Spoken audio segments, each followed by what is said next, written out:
Today's City Council meeting in order. Would you all rise and join me in the pledge of allegiance, please?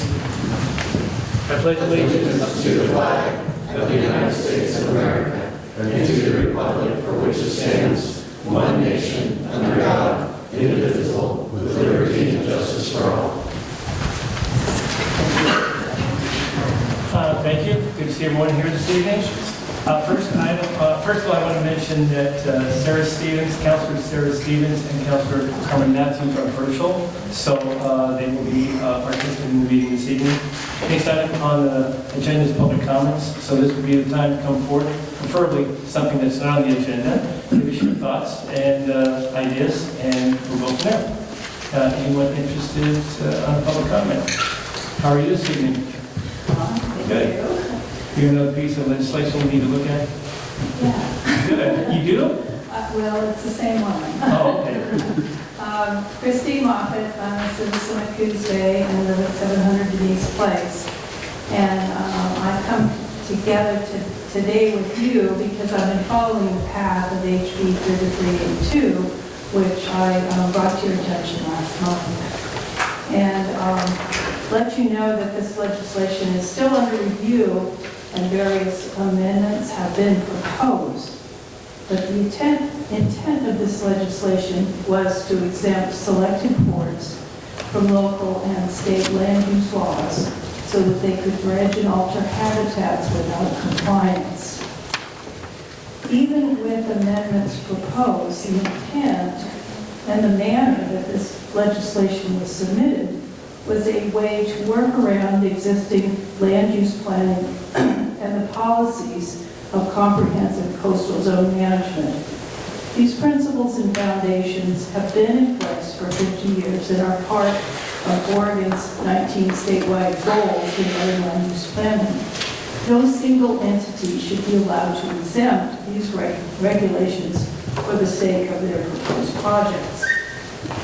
Oregon's land use program is a partnership between the state, local governments, and special districts.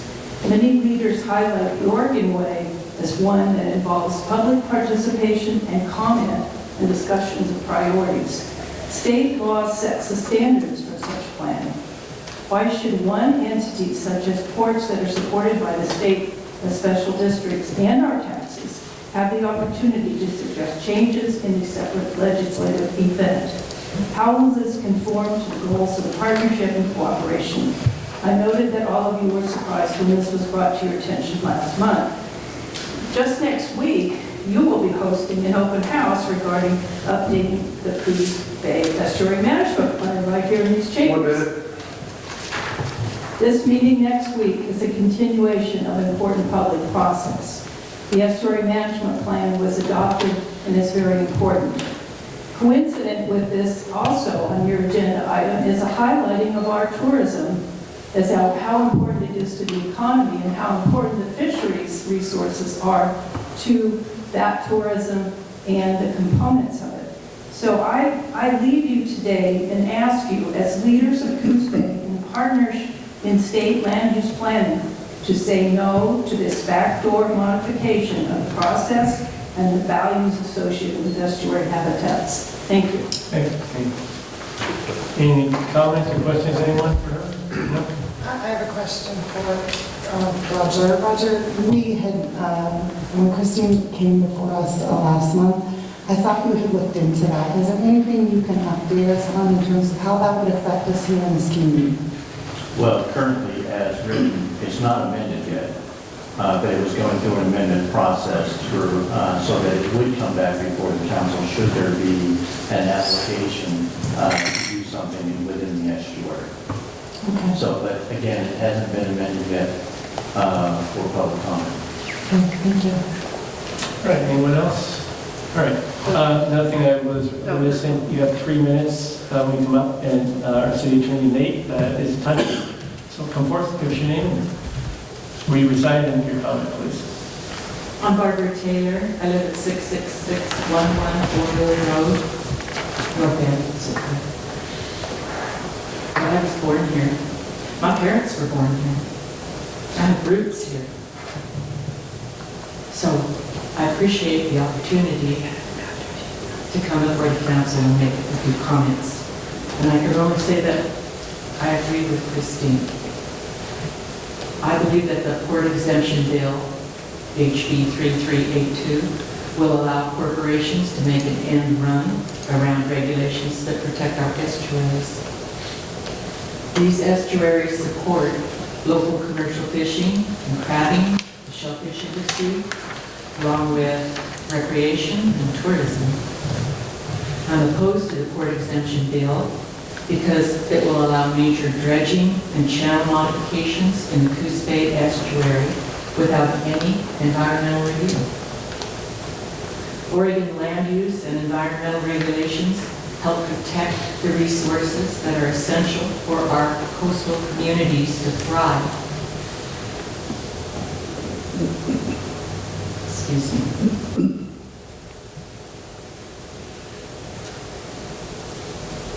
I can use up my 3 minutes trying to find my notes for it. I deleted or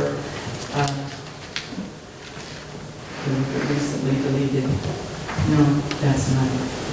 I'll just wrap up by saying that I hope the people in our county can realize the importance of the laws and regulations that have been put in place to help our local communities thrive. Thank you. Thanks. Anyone remind the council, we have new mics. If you want to speak, you need to push to speak and push to turn it on. Otherwise, they're on all the time. All right. Anyone else? Come on. Yes.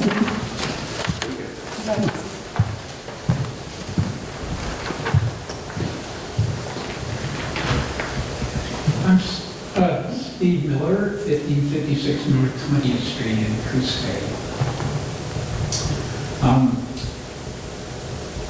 I was struck by the city's website when I was looking for information about the meeting tonight. The lead statement said Coos Bay is a great place to live, work, and play, surrounded by a beautiful protected bay, lush emerald forest, and the mighty Pacific Ocean, and I wholeheartedly agree with that, having lived here for about 40 years. But there is a threat to this beautiful protected bay now being considered in the Oregon legislature, and that is House Bill 3382. That would exempt our port of Coos Bay and 2 other coastal ports from requirements for review of projects planned in our estuary for compliance with state and local land use laws and regulations, including protections for our shared natural resources. In the present provisions in House Bill 3382, there are a wide range of state and local land use laws and regulations that would be eliminated in the 3 main ports. They would provisions for zoning to protect estuarine habitat, to riparian and upland habitat, dredging and dredge disposal, and many other protections in Oregon's coastal zone would lose effect. Our ports projects would be exempt from review of dredging and development proposals under our state and local land use laws and regulations, and the voice of Coos Bay area residents would not be heard as participants in Oregon's land use process. If approved, House Bill 3382 could result in our local government agencies being considered ineligible for federal grant funding because they do not have an adequate land use plan in effect. House Bill 3382 would remove basic protections for the resources of our estuary that so many of us enjoy and that continually bring great economic value to our local economy. In the spirit of tonight's first agenda item to consider approval of a National Travel and Tourism Week proclamation, I urge our City Council to craft a letter to the Joint Transportation Committee of our legislature in opposition to the passage of House Bill 3382. Thank you. Thanks. Okay, next. Yes.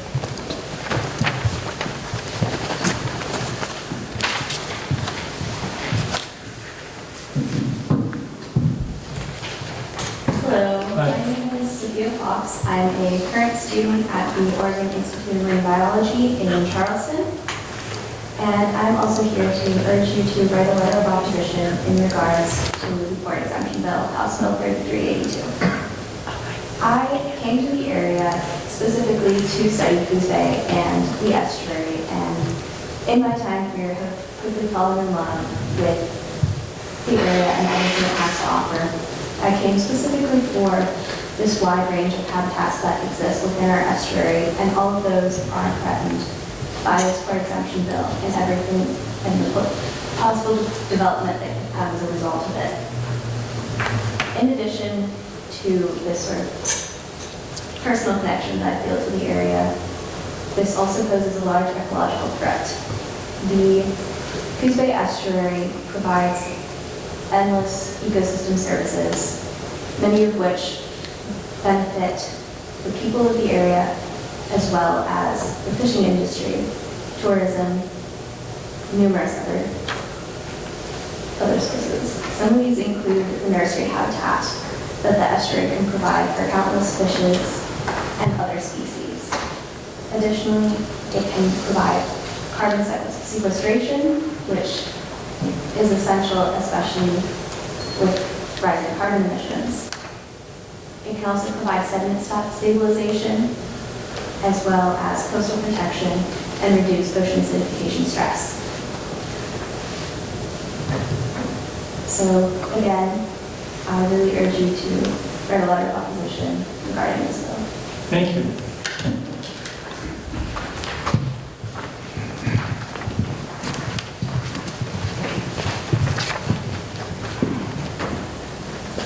All right, can you folks hear me through the mask? All right. Okay.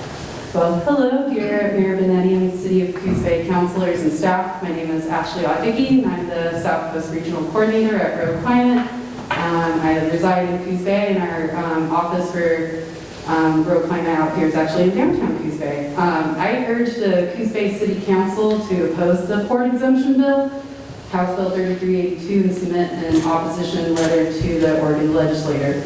This proposed bill would exempt major Oregon ports, including Coos Bay, from land use and environmental regulations, including allowing extensive dredging and channel modification without key review. This bill would fast-track port development for the sake of profit, without protections for the essential cultural and ecological resources that are essential to healthy bays and healthy economies on the Oregon coast. This bill also sets a dangerous precedent, statewide precedent, enabling corporations to bypass Oregon's critical land use goals, which puts communities at risk for unregulated development across the state. Again, a healthy bay means a healthy economy. For generations, coastal economies have depended on industries such as shellfish production, fishing, recreation, tourism, and so many more, all of which would be threatened if House Bill 3382 is passed. According to a 2021 report, estuaries are also economically valuable due to the role they play in protecting coastal infrastructure from flooding, sea level rise, and other climate change impacts. This bill would have harmful impacts on the viability of the Coos Bay Estuary Management Plan, their authority to regulate the largest proposals of our estuary. As our community is getting more engaged in the Coos Bay Estuary Management Plan process, we must stand up against shortcuts such as the port exemption bill that would undermine the extensive and collaborative efforts on this management plan update. To be clear, the ask is to oppose House Bill 3382 does not mean to oppose the Port of Coos Bay's Pacific Intermodal Container Terminal at this time. We are asking for whatever developmental project is proposed to this area that it must go through these key environmental and land use regulations that were created 50 years ago to protect Oregon's natural and built environments. I also appreciate the work that the City of Coos Bay has done to support small businesses, enhance tourism in our region, support restoration work on eelgrass, and just in general, the City of Coos Bay's efforts are an excellent example of great work for our coastal communities.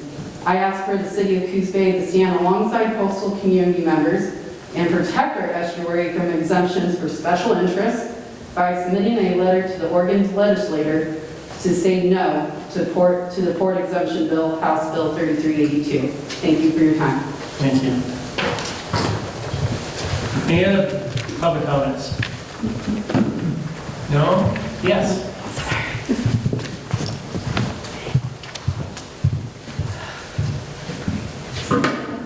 My name is Lauren McNamara. I take classes at our coastal campus, the Oregon Institute of Marine Biology, that is part of the University of Oregon. This is my second term here, so I've been here for about 5 months now.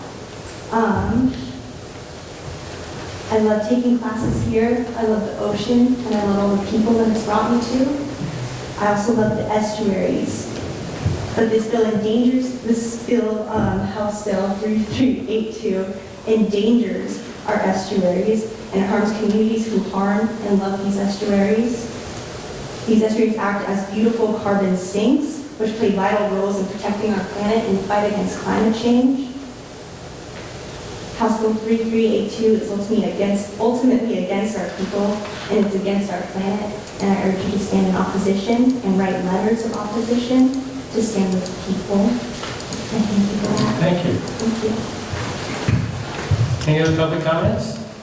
Okay, we'll close public comments. I want to thank everyone for speaking. Roger, so can you get the council a copy of this bill and then just send us a copy, and also I'd like to get some feedback from the port and the city of North Bend on their status and these other coastal areas that are going to be involved. Kind of get a feel of what's going on and their feedback on it. I can do that. While we're sitting here, I did check the state's website. I do know it's under review and possible amendments are coming out Okay. to allow for, as I was told, allow for a local process. None of those amendments have been published yet, and there are no scheduled meetings or public hearings yet that have been determined. So I can get you what the original bill is. That's good. We don't know what the amendments are. Right, and the other ports that are affected, if there's any input or feedback from them, and especially our port here, their take on it, so I appreciate it. Mr. Mayor, I would like to take it a step further. I would actually like to entertain the idea of a letter. It's not in opposition of the Port of Coos Bay, but I think we've heard a compelling message and a compelling argument tonight. I don't know how the rest of the council feels about it, but the estuary is important to this community. We've already seen concerns with the widening and deepening of the channel. We have a strong fishing industry here. We have a strong tourism industry here. So I think the city coming out with a letter of opposition, I guess I'd like to hear from the council in terms of what they think. Well, I personally am not ready at this point until I know more information, and I want to know what the bill specifically says, and I'd like to get some feedback from the port and the city of North Bay. That's my opinion. The rest of you? How about you, Stephanie? I would like more information. Rob? I would like more information as well. True? Ain't technical. I read the bill, but I don't recall the content. So, yeah, more intel. Carmen? I, as well, would like more information. I'd like to be kept up to date with this, but from what I've read thus far, it basically excludes us from having an impact or a voice on the bay, our bay, and I'm definitely not for that. So everything that I've read so far kind of takes the power out of our hands and out of the community's hands and puts it directly into the port. So I'm firmly in opposition to allowing land use planning goals to be skirted and for that process to be denied. But I will entertain more information and updated information as it comes through. I think this is extremely important. Sarah? Yeah, I've been tracking this bill. I'm in strong opposition. Happy to receive additional information, but I'm with Lucinda. I would also add, when we're asking for information from the city of North Bend, that we also include reaching out to both local tribes. I see on the witness registration form that Julie from the Confederated Tribes, the vice chair of the tribal council, is testifying in opposition to this bill, but it would be good to get additional feedback from both tribes. And I also think if you have any information on those amendments you're talking about, Roger. So, What's the window, though, if we're asking for additional research? What's the window in terms of getting a letter to the legislature if we agree to do so? I actually can't predict that because I don't know when the amendments are going to come out. I think that we could reach out to Rep. Boyce or Senator Anderson, who are both sponsors on the bill. okay, so why don't we do that, and then, Ashley, and then we'll go from there. Mr. Mayor, Yes. there's an informational meeting here, apparently on May 10th. That's about the. Oh, I'm so sorry. All right. I thought they would have information that would help. Well, no, the issue is that there's a fact, in fact, that is changing what is already existing, which has been in place for quite a while. So that's what the county and the cities are in the process of doing, in fact, along with the port, I believe, so. All right, so we'll get them some information back, and as soon as you can get to us, and then if, we can interact through emails if we wish, and go from there. Right? Okay, all right. Next item on the agenda is approval of the National Travel and Tourism Week proclamation, which has been referred to. Who's handling this? Are we going to read it? Nicole? You said it? Lucinda's offered, sorry, it's going to be hard to get used to that. Lucinda's offered to read the proclamation. Yes, so I'm reading the proclamation about the national tourism and travel industry. The proclamation reads, whereas the travel industry fuels every industry and will continue to be an essential part of the Coos Bay economy, development, and workforce. And whereas travel is an economic powerhouse for every state and destination across the country, with an economic output of $2.6 trillion in 2022, supporting 14.5 million American jobs. And whereas travel spending supports vibrant and safe communities in Oregon and across the United States by generating $84 billion in state and local tax revenue in 2022 to support essential services such as education, emergency response, public safety, and more. And whereas travel enables success for all industries, including manufacturing, agriculture, defense, healthcare, and more, by driving sales growth, innovation, education, and operations that move our economy, our nation, and Coos Bay forward. And whereas travel is an economic driver locally, where visitor spending in Coos County in 2022 exceeded $295.6 million, supporting more than 3,600 local jobs and generating local tax receipts in excess of $2.1 million. And whereas the travel industry's success will grow Coos Bay's economy and workforce, since prior to the pandemic, small businesses accounted for 60% of leisure and hospitality employment. And whereas travel is an essential industry, and we must continue to communicate that growing travel leads to economic growth, benefits businesses, and fosters mutual understanding. Now therefore, be it resolved that I, Joe Benetti, Mayor of the City of Coos Bay, do hereby proclaim May 7th through the 13th, 2023 to be National Travel and Tourism Week. During this week, urge the citizens of Coos Bay to join me in recognizing the critical role this industry plays in Coos Bay and all of Oregon's Adventure Coast. So that being the case, Council, I need a motion and a second to approve this proclamation, please. I move that we approve the National Tourism and Travel Proclamation. Second? It's been moved and seconded to approve the National Travel and Tourism Week proclamation. Any other comments? Hearing none, I'll call for the question. All in favor say aye. Aye. Any opposed? Hearing none, it passes. Thank you. Another proclamation, approval of the Historic Preservation Month proclamation. I understand Becky wants to come forth to make a comment. Oh, cricket, I apologize. No, that's Becky. Are you both speaking? Not just me. Okay. And you came all the way from Kentucky, so I'm really impressed and appreciate it. Well, historic preservation is just that important. But I just wanted to take a minute of the council's time to give you all an update on things at the Marshall Pine Cemetery. I was with you remotely from Kentucky in December, sharing the beginning of Partners to Preserve Our Pioneer Cemetery, a multi-phase initiative to work on preserving some of the most at-risk gravestones. And I'm thrilled to say that this has been a project that has brought together the support of the council, funding through DLG grant program, and then many local citizens who have contributed. The Three Rivers Foundation, which has given us a small grant, and many descendants of people buried in the cemetery. And thanks to everyone's contributions, we have all the funding raised and in hand for phase 1 of this project. And work will actually begin at the cemetery by the preservation contractors later in May, which is very timely since May is Historic Preservation Month. So it's a really great time to celebrate the cemetery and all of our other wonderful historic resources in the Coos Bay region. I'd like to invite anyone who'd like to add their labor and support to come out and join us at the cemetery on May 13th, when OGAB will be having one of their monthly work days on that Saturday at the cemetery to help get it ready for Memorial Day and help get it ready for the preservation work that will be going on. That's also a great reminder that Memorial Day is often the cemetery's busiest time of the year for visitation. So if you're not able to come out and help with the work day, please come out over Memorial Day weekend and visit the cemetery and see all the great work that's going on there. So what time?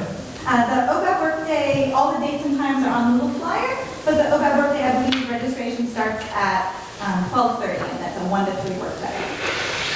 And then over Memorial Day weekend, the cemetery is open dawn to dusk. Okay. And you're going to read the proclamation also? Yes. So whereas historic preservation is an effective tool for fostering local community pride, encouraging heritage tourism, and demonstrating the social and economic benefits of historic preservation. And whereas it is important to celebrate both the role of history in our lives and the contributions made by dedicated individuals to preserve the tangible aspects of the heritage that has shaped us as a people and enriched our community. And whereas people saving places is the theme for National Historic Preservation Month 2023. And whereas it is important to support historic preservation and encourage community members to further assist with the efforts and appreciate the historic treasures of our community, including the Coos Bay Boardwalk, the Coos History Museum, the Egyptian Theater, the Marshall Pioneer Cemetery, the Marshall Sun Printing Museum, and the Oregon Coast Historical Railway. Now therefore, be it resolved that I, Joe Benetti, Mayor of Coos Bay, do hereby proclaim the month of 2023 to be National Historic Preservation Month. During this month, I encourage our citizens and call upon the people of Coos Bay to join their fellow citizens across the United States in recognizing and participating in this special observance. So Council, with that being said, I get a motion in a second. I move we approve May as Historic Preservation Month for the city of Coos Bay. Second. Any discussion? So do you have any more of these cards? Are they going to be available? There's some in the back, Okay. and there will be more. There's some at the visitor center already, and you'll have them available for the wine walk and the farmer's market. Perfect. So anyone that wants to pick one up, very interesting on some sites that we have in our community. So anyway, thank you. I just want to, on a personal note, my late husband was a big fan of you and worked with you when you were much younger. And it delights me to see you here today. And he would be so incredibly proud of you and that your passion for this continued work. So thank you. All right, so we do have a motion for us, so is to approve the Historic Preservation Month proclamation. All in favor, say aye. Aye. Any opposed? Any opposed? Hearing none, it passes. Thank you. All right, next item on the agenda is approval of the Building Safety Month proclamation, and I see that Amy's here to read that proclamation, and you want to give us a few words about it? I would. Thank you. Good evening, Mayor and Council. Happy Building Safety Month. It is the 43rd year that the International Code Council has recognized and celebrated Building Safety Month and the advances in constructing safe, sustainable, affordable, and resilient buildings and homes. What I want to recognize is the incredible team of people that we have here that make our building program function, all the way from our front office codes and planning specialists that take in the application, get it all ready for review, route it to each of our reviewers through that process, get it out for permit issuance, and then our inspectors who see it through every step of that process to get a certificate of occupancy issued. It is a team event all the way through. Not always easy, but we all have the common goals of safe buildings and development of our community. So I'd like to read our proclamation. Whereas the city of Coos Bay is committed to recognizing that our growth and strength depends on the safety and essential role our homes, buildings, and infrastructure play, both in everyday life and when disasters strike. And whereas our confidence in the resilience of these buildings that make up our community is achieved through the devotion of vigilant guardians, building safety and fire prevention officials, architects, engineers, builders, tradespeople, design professionals, laborers, plumbers, and others in the construction industry who work year-round to ensure the safe construction of buildings. And whereas these guardians are dedicated members of the International Code Council, a nonprofit that brings together local, state, territorial, tribal, and federal officials who are experts in the built environment to create and implement the highest quality codes to protect us in the buildings where we live, learn, work, and play. And whereas these modern building codes include safeguards to protect the public from hazards such as hurricanes, snowstorms, tornadoes, wildland fires, floods, and earthquakes. And whereas Building Safety Month is sponsored by the International Code Council to remind the public about the critical role of our community's largely unknown protectors of public safety, our local code officials, who assure us of safe, sustainable, and affordable buildings that are essential to our prosperity. And whereas it starts with you, the theme for Building Safety Month 2023, encourage us all to raise awareness about building safety on a personal, local, and global scale.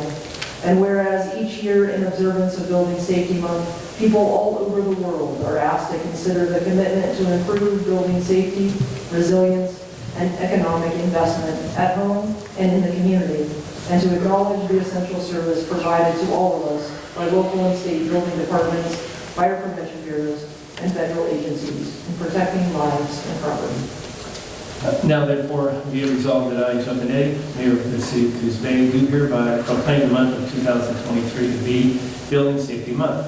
During this month, I encourage the citizens to join us as we participate in Building Safety Month activities. So council, how would you like to proceed? I move that we approve the Building Safety Month proclamation. Second. Been moved and seconded. Any other discussion? Thank you for reading that, Amy. All in favor, say aye. Aye. Any opposed? Hearing none, it passes. All right, thank you. Thank you all for reading those. You do it for your job done. All right, the next thing is a public hearing to consider an enacting an ordinance prohibiting semi-truck parking on North Front Street. Before I open up the public hearing, Jim, you have a presentation or some comments? I have some comments. Okay. The city council requests the staff bring this ordinance to you for your consideration to prohibit parking of semi-trucks and trailers on North Front Street between Market Avenue and Fir Avenue. The council is concerned for the safety of pedestrians and vehicles traveling that area along North Front Street.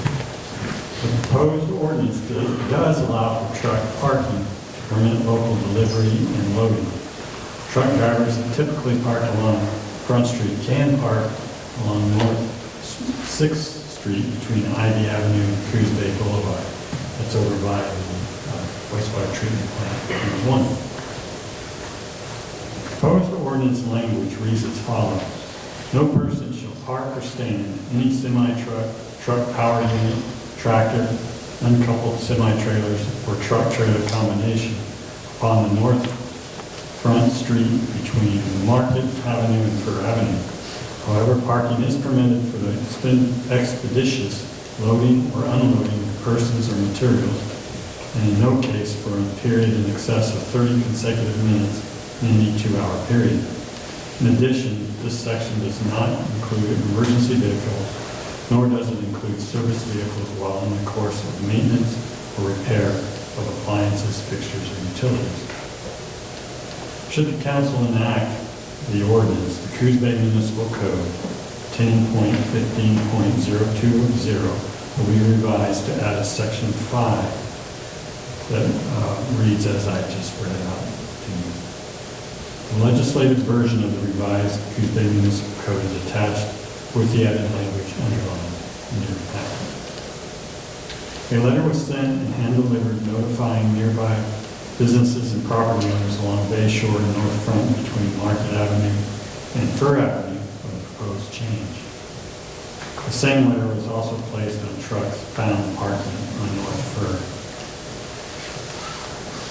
I did receive one email commenting on this proposal yesterday from Heidi Sauce. And after you hold a council meeting, you consider the enactment of this ordinance to prohibit parking of semi-trucks and trailers on North Front Street between Market Avenue and Fern. So, I don't know if you have any questions of Jim, but that letter that Heidi wrote, there's some responses, and I think it's important. I'm not sure if the council got this letter and saw the responses, but one of them was, if it was on the council and I wanted to clear ordinance, would be fine along, does that mean on the street or include by the street? And Jim stated in his response, the proposed language in the ordinance says upon, which includes the street premise to the right of it. So I think that was important. And also, currently these are places where park trailers are stored in the street. Does your proposed ordinance include these trailers?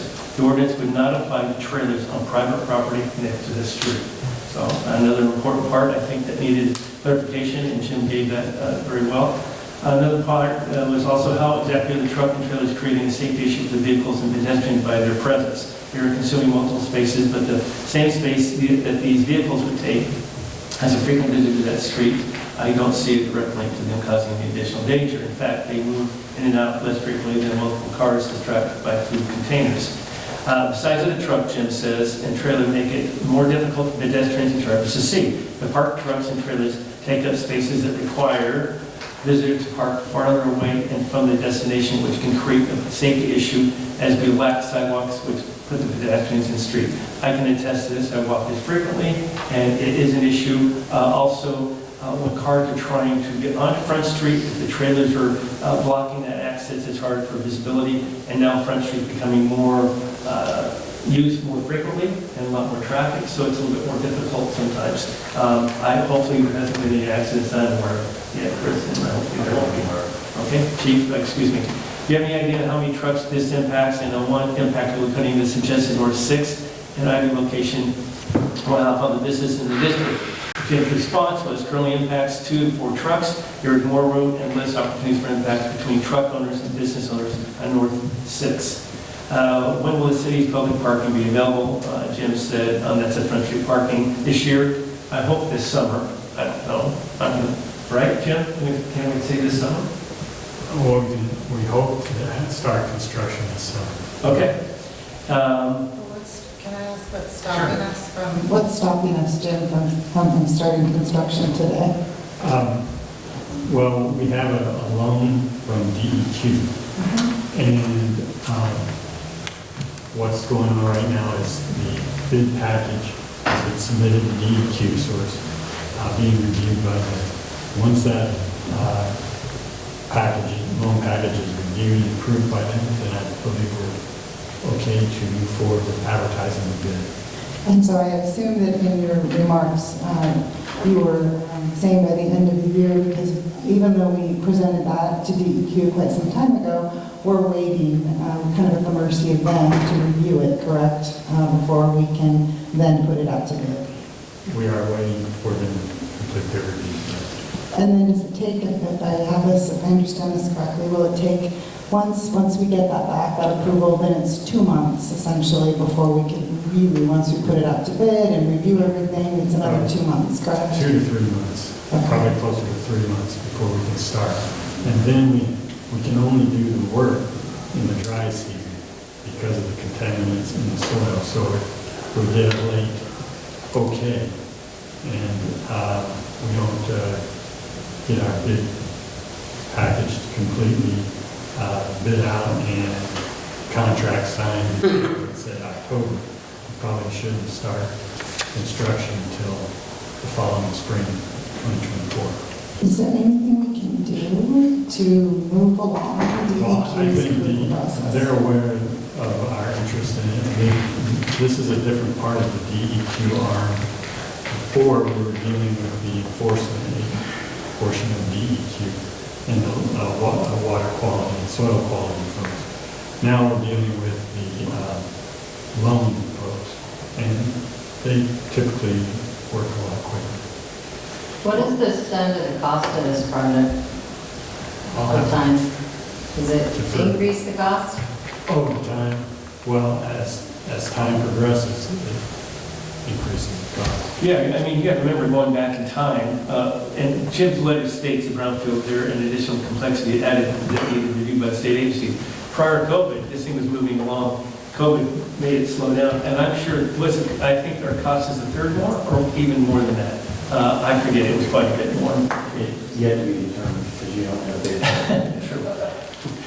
So, and the other thing in the discussion I had with Heidi, and I agree with Stas, excuse me, there's a lot of traffic down there and a lot of parking, and it's becoming very popular, and so we needed to address any kind of parking and help with that, and I totally agree, and that's the intent behind this. And so hopefully, you're good at loan agencies, aren't you? A little bit? Loan agencies, I'm not sure about that, but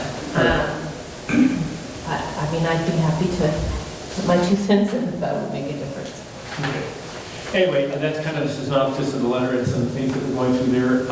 And before we open the public hearing, any other council comments or staff? I guess just for clarification, for trucks, they can park on their own property. So for example, Ready Ice, I see them parking right on their property. That is not in violation of this ordinance. Is that correct? That's correct.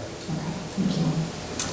Roger, give us a little description of ordinances. I mean, if we were to enact this and next meeting or even further down the road, can we change it? Is it? Sure, these are, I guess, living documents and subject to change. Obviously, this is an ordinance addressing a prior ordinance that will amend. So council can amend ordinances in the future as you see fit. Okay, I think that we get this started. So at this point, I'm going to open the public hearing to consider enacting the ordinance prohibiting semi-truck parking on North Front Street. Come forward, Jim. I see you're ready to jump up.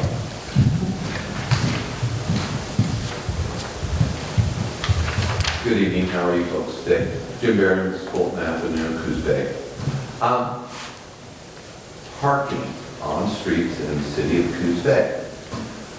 We have the mayor, one of the councilors, I think 3 of the councilors walk that area in Front Street.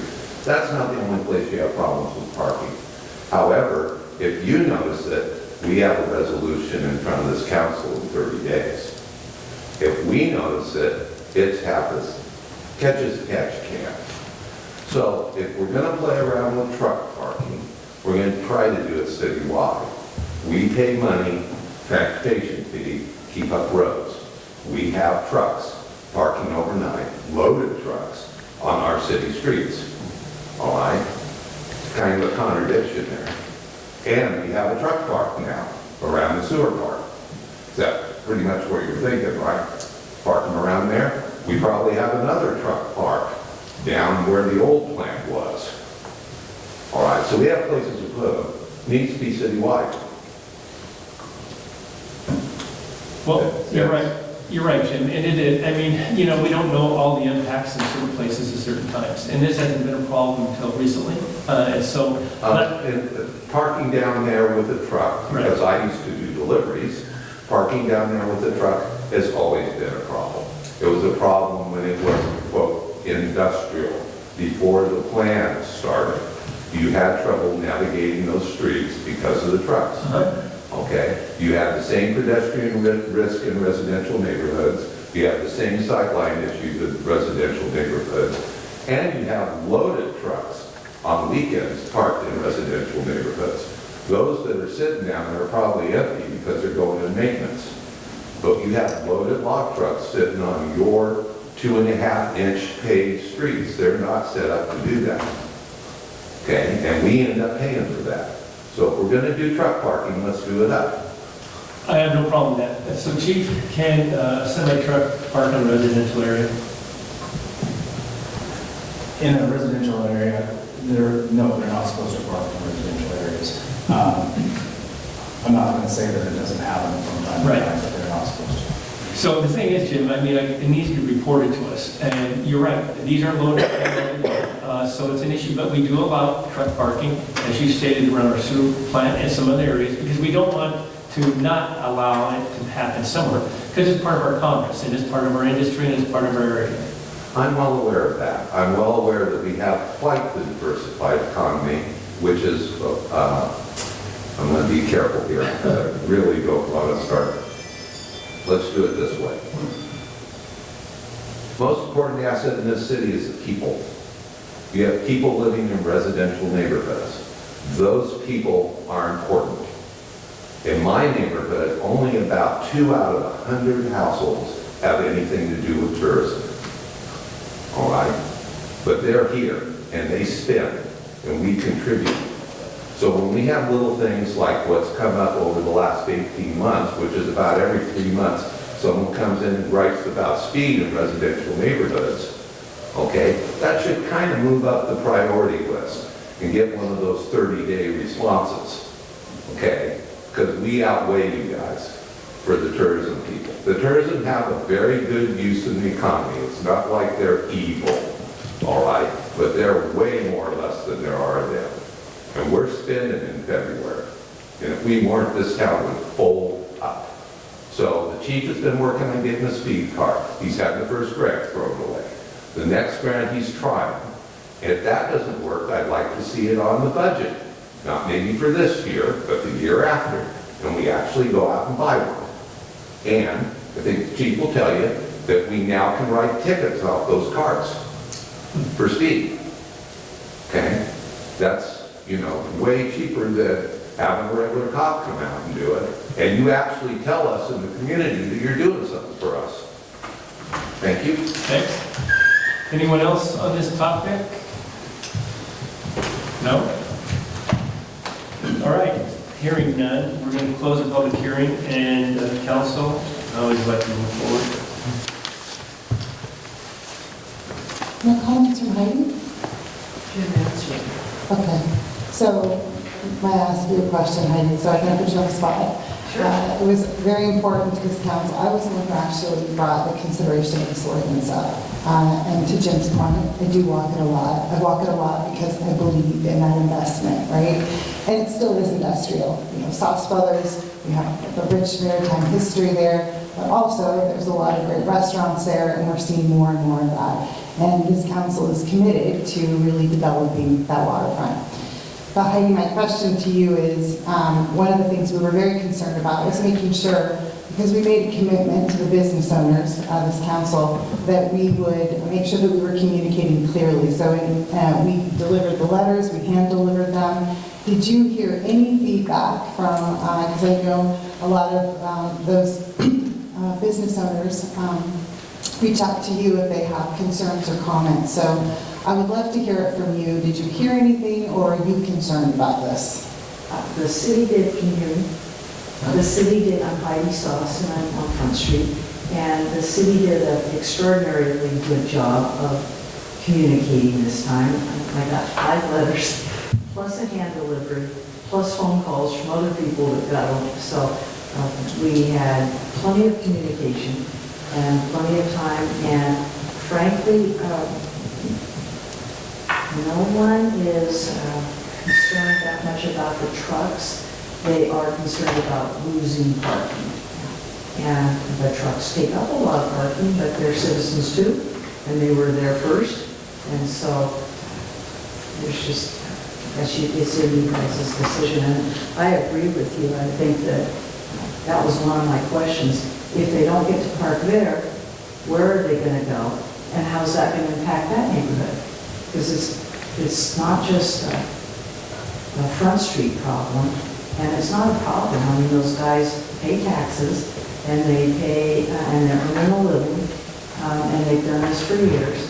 And so, their world's getting rocked maybe, or inconvenienced, and just, nobody likes that. So I was just trying to figure out from Jim and you guys if, in this decision, if everyone thought of everyone's concerns, and I appreciate you bringing it up, but it's a change, I guess, and thoughtful change. Thank you. I'm just concerned about parking and not eliminating it. Thank you. Thanks, Heidi. All right, any other council comments or questions? I just really appreciate the comment that Jim made, that we can't always just be focused in one area. And I think that we do tend to do that. And I appreciate you coming and actually speaking up to that. Sure, it's much we're familiar with. And so I think it's important that the citizens that we represent make sure that we are aware of this. There's 7 of us sitting up here plus the staff. So I appreciate Jim showing up. I wish more citizens would. And instead of hearing it on Facebook or on social media, hearing it personally where we can have a dialogue. So anyway. I would like to go walking, Jim, so we can go find those other trucks. So you let me know when you want to go walking. All right, that being the case, council, how would you like to proceed?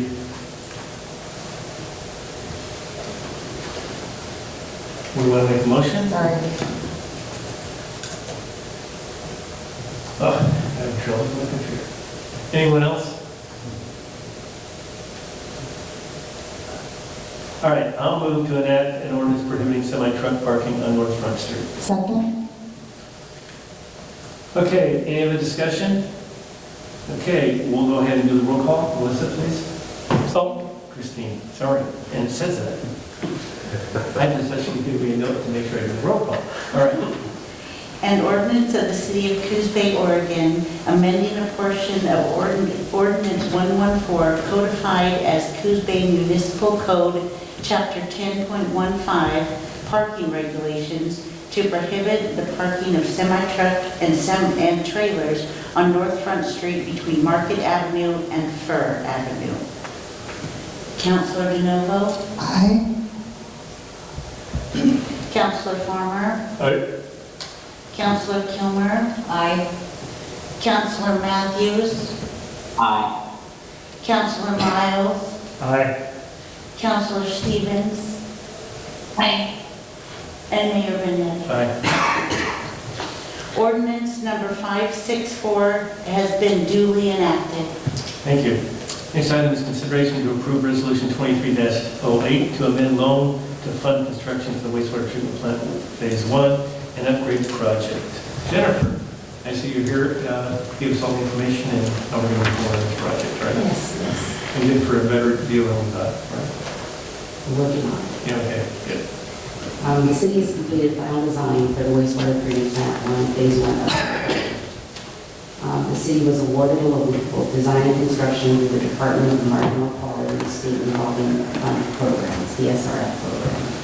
Currently, council has approved design services, which is approximately $2 million, with the understanding that once design is completed, the loan will be increased to cover the construction phase. So at this point, city staff, with the assistance from Jacobs Engineering, is ready to advertise for bids of construction. Jacobs Engineering has estimated construction to be $16,430,000. In addition, though, to this construction estimate, the budget must also include contingency, construction management, hardware, software, and integration and programming. With the increase in materials and labor, the long lead times, and the unpredictability of the bidding climate, staff is proposing to increase the total loan to amount not to exceed $24 million. This is consistent with what staff has been estimating since the design phase and the information provided to special districts. If total costs on both design and construction are under $24 million, then the city will only pay back the costs that are incurred. To fund the construction, staff has to request from DEQ a loan amendment. Before DEQ can provide amendment documents, the increased loan must be approved by city council via a resolution. The table in your staff report shows costs spent to date. Those are in italics. And below that is the proposed construction cost and contingencies.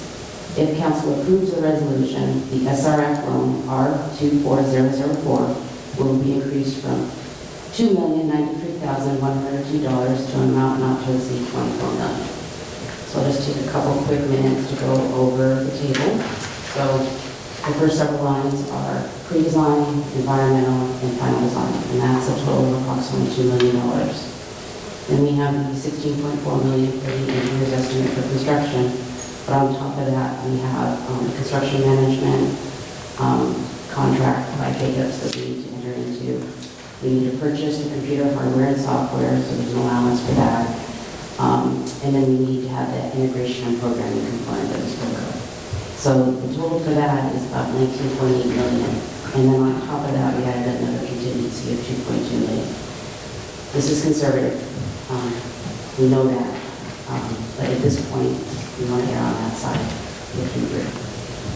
So how long have we been working on Plant 1? I mean, we just got done with Plant 2, in 2006. We didn't finish it in 2006, but we went ahead and appropriated go ahead with Plant 2. And so how long have we been working on this one? End of 2019, beginning of 2020 is when we started. Okay. 2016, I apologize.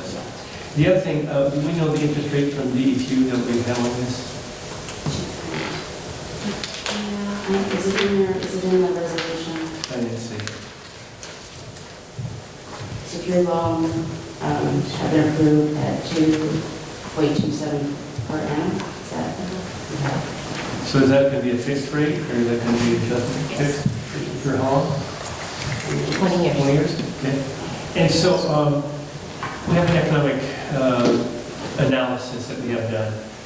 Has that figured into we initiated this and have known this is coming? Has he been figuring these rates in? We work with Donovan Enterprises, Steve Donovan. We have maintained a $24 million price tag for the last several years now. And he factors that into his recommendation for the sewer user rate increase. Which I think has been around 6% each year, is it going to stay around? It varies. If we have a table, it varies between 5, it's been down to 5 or 6. Correct. So for informational, in the past, that's what I'm asking, when we had upgrade Plant 1 years ago, we looked at like 20% increases over a couple of years, and which was significant and very hard for the citizens. So we're not in that type of situation now. Because of the foresight of staff in getting this person. I've been very impressed, and this takes care of all our upgrades and our fixes on the pipes and maintenance and all that. Okay, correct. So just for clarification, where you were talking about the double digits is when we were proposing actually making those rate increases based on what we anticipated. And so now this thoughtful process that staff is doing with Donovan means that we're doing a smaller percentage each year, so you're not having to pay a huge cost all at once. Correct. Thanks, you just made it a little bit clearer. When we got the loan for Plant 2, staff was able to secure, I want to say, $2 million at 1% for clean water. Are we able to do anything similar on this one? Those were the prices, or that was the great interest rate we got back then. This still is a really good interest rate. Well, I was thinking of the additional money we got, because I remember there was the pool of money of 1%, but then we got the money we used for Inglewood, the different things. Brownfield money? The sponsorship option, yes, we're doing the same thing for this. Cool. So there'll be, do we know how much there'll be in funding for that type of thing? It's approximately $2 million, and we're actually putting it towards the green parking lots. Okay. All right. Others? I was just going to say, I think it's also important that, just for the benefit of the citizens that are online and that are here, that we have the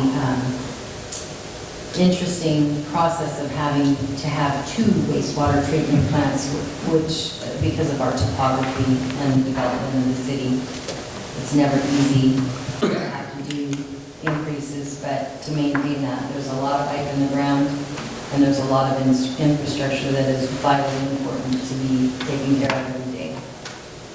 I never knew I would get to be so informational, have so much information about wastewater. It's very intriguing. So just for some information, so we have Plant 2. We have a pipe that takes our sludge from Plant 2. We used to truck it, not anymore. Takes it and puts it into Plant 1. And then from Plant 1, it takes it over to the east side. So pretty good. A lot better and much more efficient than the way it used to be. So very excited about that type of thing. So anyway, we have a barbecue every year at Plant 1. I've missed the last couple of years, but everyone's invited, so keep that in mind. We'll let you know. Anyone else? Hearing none, how do you want to proceed on this resolution? I'll make a motion to approve Resolution 23-08 to amend SRF loan R24004 from $2,093,102 to an amount not to exceed $24 million for the purpose of funding the construction of the wastewater treatment plant 1 Phase 1 upgrade project. Second?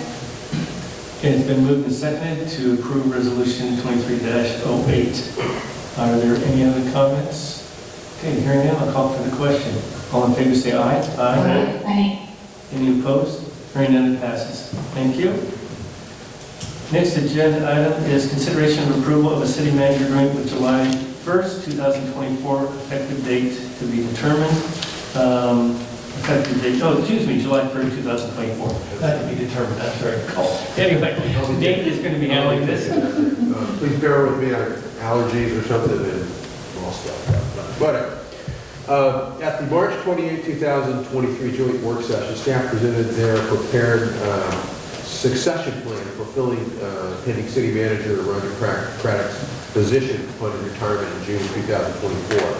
With consensus on the proposed succession plan, council requested next step of city attorney and myself to draft a proposed agreement that would be approved effective July 1, 2024. The date at which the city manager transition would take place. The proposed agreement is included with staff report. You've seen that for council's review, discussion, and consideration. The proposed agreement is a culmination of a process specifically developed when the mapping of the city manager's succession plan began with the initial discussions and developments back in early 2021. So it's been ongoing for a couple of years now. With the understanding that succession planning is not just a one-time administrative task, but rather requires continued employee development. City of Coos Bay continually strives towards employee training and development through regular refresher courses within the employee's area of expertise to ensure awareness of industry trends and training courses that expand the employee's knowledge base, diversifying the entire workforce of the city to the greatest extent possible. The succession plan plays a role in this employee development pathway through identification of potential next steps for current employees. Each department using similar succession process has built and is continually developing their team, creating depth and opportunity within the department for future career advancement. Through this process, at the department level, worthy city manager candidates rise to the top and encourage more focused internal discussions on individual career paths and goals. The succession plan, which gained consensus from the council on March 28th work session, involved the selection of a current employee that assumed leadership and municipal management ability, as well as capacity to implement council goals through collaboration amongst the departments, carrying on a similar focus already in place under the current city manager leadership. A crucial step in the succession plan was implementation of a new position in 2021-22 fiscal year, that of the assistant city manager. The proposed agreement we have before us was developed following the model employment agreement available from the International City Managers Association, and my consultation and my review of it as well. And we had some negotiations and changing. The clauses within the agreement were developed based upon the ICMA model agreement were modified to meet the needs and expectations of the city. Should council approve of the agreement and authorize the mayor to enter into the agreement on behalf of the city, the agreement has an effective date of July 1, 2024, so a little over a year from now, coinciding with the transition of City Manager Craddock from his current role as city manager and Nicole Rutherford, current assistant city manager, stepping into the role of city manager. As a corollary, that's not really before you, but for informational purposes, at the March 28th joint session, council also requested an agreement to establish an economic development position. Staff has already taken initial steps towards investigating the potential to add a new position focused on economic development, including identification of a potential candidate, so this request was timely. Discussions will continue as well as development of an agreement and job description are underway. With the support of the council, staff will continue efforts to develop and account for a new economic development position in the 2024-25 fiscal year and negotiate terms with the appropriate candidate.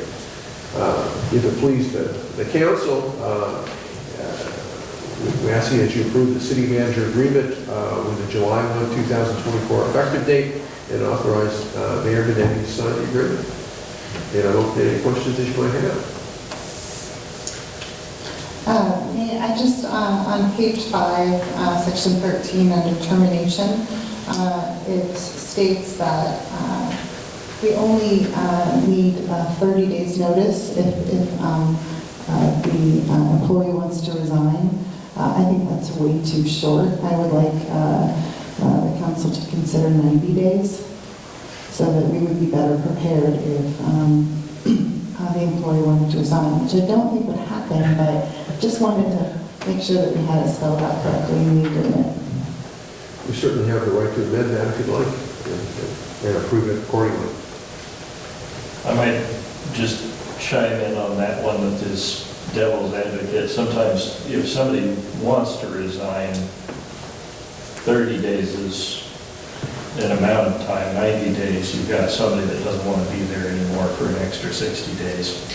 I don't disagree with that, but I also think that would be council's prerogative. True. So my opinion is if the person were to resign and we didn't want them to stay 90 days, we could let them go after 30 days. Or if we wanted that 90 days to get better prepared to get the next city manager in, that would give us more time to do so. 90 days is not unusual in these type of situations. Is there agreement with that change, council?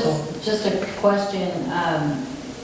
Following the succession planning that you've been doing over the course of the past few years, wouldn't we be also doing that in this situation where we would be helping to elevate an employee within so that that 90 days may not be necessary? Well, I think you're right. I mean, in a perfect scenario, I mean, if we had a chance to look at the succession plan that Roger has put before us, I think that's correct. And that's what's been happening. Perfect world, and the things that Roger made this one perfect. So we go through the succession plan, and Nicole will be stepping in. That doesn't just happen in the city manager positions, it also happens in other positions within the city. I think this is a prudent way to go, and I applaud Roger for doing it and working with Nicole. And hopefully Nicole will have, well, this is a good model in place that we can take and use. So I totally agree. And I've heard from other entities that have implemented this because of its success. Correct. And, in the succession plan, that if you've had a chance to read it, it goes here and it states that we've had much more success with promoting city managers within than hiring from without. And I think it's a proven track record. So there have been different ways that they've been promoted from within, but those have been the most successful by far. Any other issues or, any other changes that you want to address or discuss? I have a question for me. Under the term, it says, well, this agreement shall remain in full force and effect from the date it is signed. It then goes on to say that the terms of the agreement related to an employer's employment as the city manager shall become effective on July 1st. Seems odd. Yeah, that's, the situation is that Roger is still city manager until the end of June. The idea here is that the city entered into an agreement, a formal contract with Nicole Rutherford to take over that position, but she's not going to take over that position until July 1, 2024. So contract's in force now, but it doesn't become operative, I guess, is the way I'm looking at it, until July 1, 2024. And this is actually to benefit for both. The city knows where it's going, and Nicole knows kind of what's happening. And we aren't just kind of guessing about what's going to happen. So, and it's a year from now, so there's still more to learn, I'm sure. And anyway. Yeah, and she's getting more involved, and Roger's giving more information to take on and authority, so it's working so far. Again, we have the succession plan, and there's other options in here. We've adopted to go this way, but, when we adopt or accept this, I believe we're going the right way, but we still have a decision to make, or you don't have to make that decision, we can do another way. Those options are available. Well, I'm in full support of the succession plan and Nicole being our next city manager. And I just have one slight change to the agreement, so. I just want to make sure that the council is still, there's other options. I think this is the correct option. So, I just threw that out there. I have no problem either way if the parties agree. So- 30 or 90. Clarify the amendment, that was for page 5 to swap the notice days from 30 to 90, correct? That is correct, forgive me, it was under, Section 12, section resignation. 12, yeah, resignation. So I move that we approve the city manager agreement with the July 1st, 2024 effective date and authorize the mayor to sign the agreement with the amendment to section 12 that the 30-day notice be switched to 90 days. Second? Okay, it's been moved and seconded to approve the city manager agreement for July 1st, 2024 effective date, changing the 30-day to the 90-day in section 12. Are there any other comments or discussion? Hearing none, I'll call for the question. All in favor say aye. Aye. Any opposed? Hearing none, it passes. I feel like we need to clap for Nicole.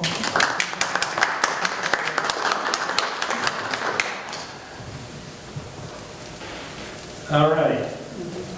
City manager's report.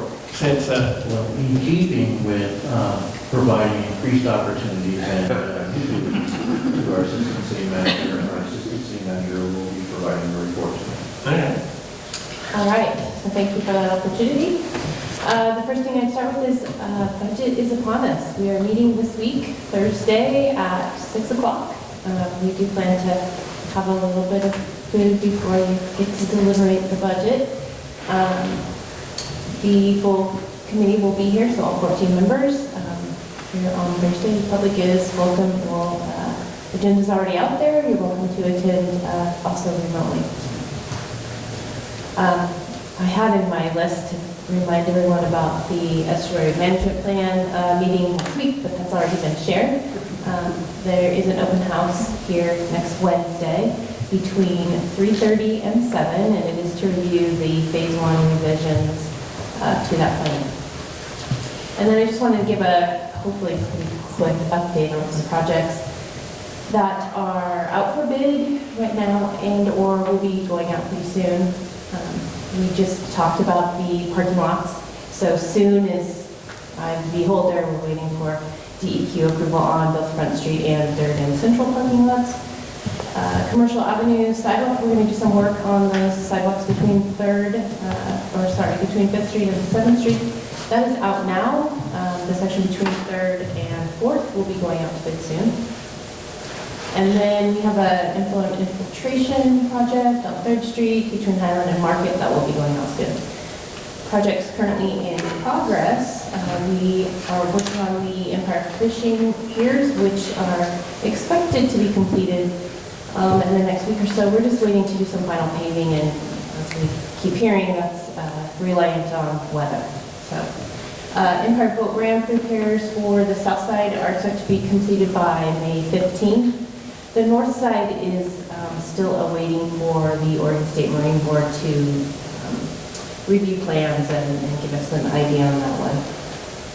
VIC parking lots are scheduled for reseal and restripe. We're hoping by the end of the month. Again, that's a weather issue, and then also we want to coordinate around Farmers Market, which starts tomorrow. So please come down and enjoy that first day of Farmers Market. We are currently working on our 2023 project.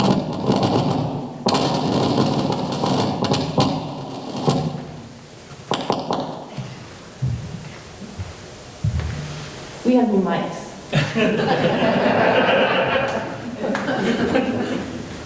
This is the test session. So we are working on our 2023 pothole project list. We expect to have that completed and then be able to move that forward out to this. So far, year to date, we've repaired 94 potholes throughout the city. The EV charging station project has gone through permits. As you heard, we have some permits issued there, so we're moving some work forward on that. And we had a RFQ out for our parks grant writer opportunity. We did receive a couple of interested applicants. They will be doing interviews the week of May 15th. And then we've got a couple of private projects that are underway. Teakwood Plaza has a building permit issue for one shell building, and the subdivision on Morrison has some site development permits issued. And that is everything to here today. All right. You want to add to it at all, Roger? Let's complete report. Okay. Council comments. Sarah? Yes, a couple of things. I wanted to remind folks that it's early registration for kindergarten for Coos Bay School District. It's important that families register early so Coos Bay can be planning around classroom size and teachers. So get in and register for kindergarten. And then completely separate topic, I know that the county commissioners today in their meeting were talking about the Oregon opioid settlement funds, which in July of 2021, the state of Oregon reached an agreement with 4 companies for their role in the opioid crisis. The state of Oregon has received approximately $325 million from this settlement, and some of this funding is actually coming directly to cities with populations greater than 10,000 people. And so, and then it will be up to us to decide how that funding is spent. Here locally, we have a local alcohol and drug planning committee who has put together some data points, a strategic plan, and done some work with regional partners around opioid strategies. And so I think it would be great in advance of receiving this funding to hear from that group about their strategies and some of the recommendations they have for funding. All right, thank you, Sarah. Carmen? I don't have much today. I just wanted to thank everybody for coming out and giving public comment and speaking their mind on various topics. It's really important for us to hear from the public in order to make an educated decision and to hear about what is important to you. So I just wanted to reiterate how important that is, that it continues to happen, and I encourage everybody who's out there to do the same if they can. And then I am looking forward to the budget meeting, surprisingly. It's something I've been thinking about a lot, and just looking forward to diving into the numbers, and that's about it. All right, thanks, Carmen. Stephanie? Just a couple of, turn that off. Just a couple of things for me. As Nicole mentioned, Coos Bay Farmers Market put on by the Coos Bay Downtown Association opens up tomorrow morning at 9 o'clock down on Central Avenue. So just out these doors all the way down there to Highway 101. I'm very excited about that. And also just to let the council know, because that is such a big job, they have actually hired an assistant to assist with that, double up food bucks, and those programs are still available, and those take a lot of time as far as things go down on the market. So be sure to come down, check it out, and then while you're down there, visit some of those stores that we have. We have a lot of variety on Highway 101 and Front Street, as well as Central Avenue towards City Hall, and support our businesses that make this place a very wonderful place to live. And that's all I have. Yeah, Rob, excuse me. I do not have anything this evening. All right, Lucinda. I just wanted to remind everyone that the Visitor and Conventions Bureau, in celebration of Travel and Tourism Week, will be hosting a luncheon at the Wednesday Business Connection May 10th. The VCB is paying for your lunch, so if you're interested in attending, you'll get an update not only from Janice, the executive director, but you'll also receive an update from Todd Davidson, the CEO of Travel Oregon. As a reminder, statewide, tourism is a $13.8 billion industry in Oregon and employs over 117,000 Oregonians. And as I mentioned earlier, it represents $295 million in this community and over 3,600 jobs. So you'll get a much more in-depth report. So if you are interested, Please RSVP with the Visitor and Conventions Bureau. The luncheon is next Wednesday at 11:30 at the Mill Casino. Thanks. Cinda? Drew? I was sitting here wondering if the barbecue at the wastewater plant is done on buffalo chips. Only one person. That was sad. Starro, that is fundraiser Dancing with the Stars. So if you get down to Ingalls Furniture, you have to congratulate Steve Nye. He had too sexy for my shirt, and he rocked that one. So go please remind him of that. The last week, I had the opportunity to go to the League of Oregon Cities Conference in Seaside Tuesday and Wednesday. Saw the OHCS director, that's Oregon Housing Community Services. They do a lot of the homeless work, housing supports, rental assistance. Had the chance, I was put on asked to join the city representative position to the Oregon Health Authority. Went to that Friday, had the chance to talk to that director more directly. And now she'll be coming down here at some point in the next month, probably. I've kind of harped on how the governor's executive order left out inventorying their surplus lands in 28 counties. They only did it mostly in the metro area. Brought it up again, and now she wants to come here and find out a little more about what I'm talking about and how that could help in our communities. So I've reached out, Roger, I think, or Nicole is going to reach out to the network of city managers, and we'll see if we can pile together some examples of state land in our communities that could be surplused out, because I emphasized to them that was the most effective thing the cities did, but we did it with our land. Now we need the state to step up. Also learned that the state is in a big point of flux. The OHCS director has only been there a year. Director of Oregon Health Authority is interim. Director of Mental Health for the state is interim. So trying to keep an eye on those things to make sure folks keep pace. And last thing, I wanted to congratulate the South Coast Interagency Narcotics Team. I saw an article earlier today that they managed to do a large bust, something like 1,000 fentanyl tablets. Roger, you might have heard about it? Chief, sorry. I completely bypassed you. I don't have a lot of details on it. I have heard just very, very little, but I know that they did have some success.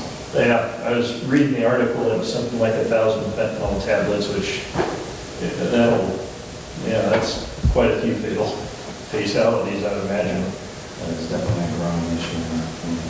And then that was partnership with Douglas County and one other, I forget, but it just kind of highlighted the regional challenge of this. And there was a note that some of the state laws don't help in pursuing this either, but it was a good congratulations for them. Drew, I just wanted to add, there was a presentation today at Rotary that involved the parole and probation people. Yeah. And they did discuss Measure 110 and how successful that has been.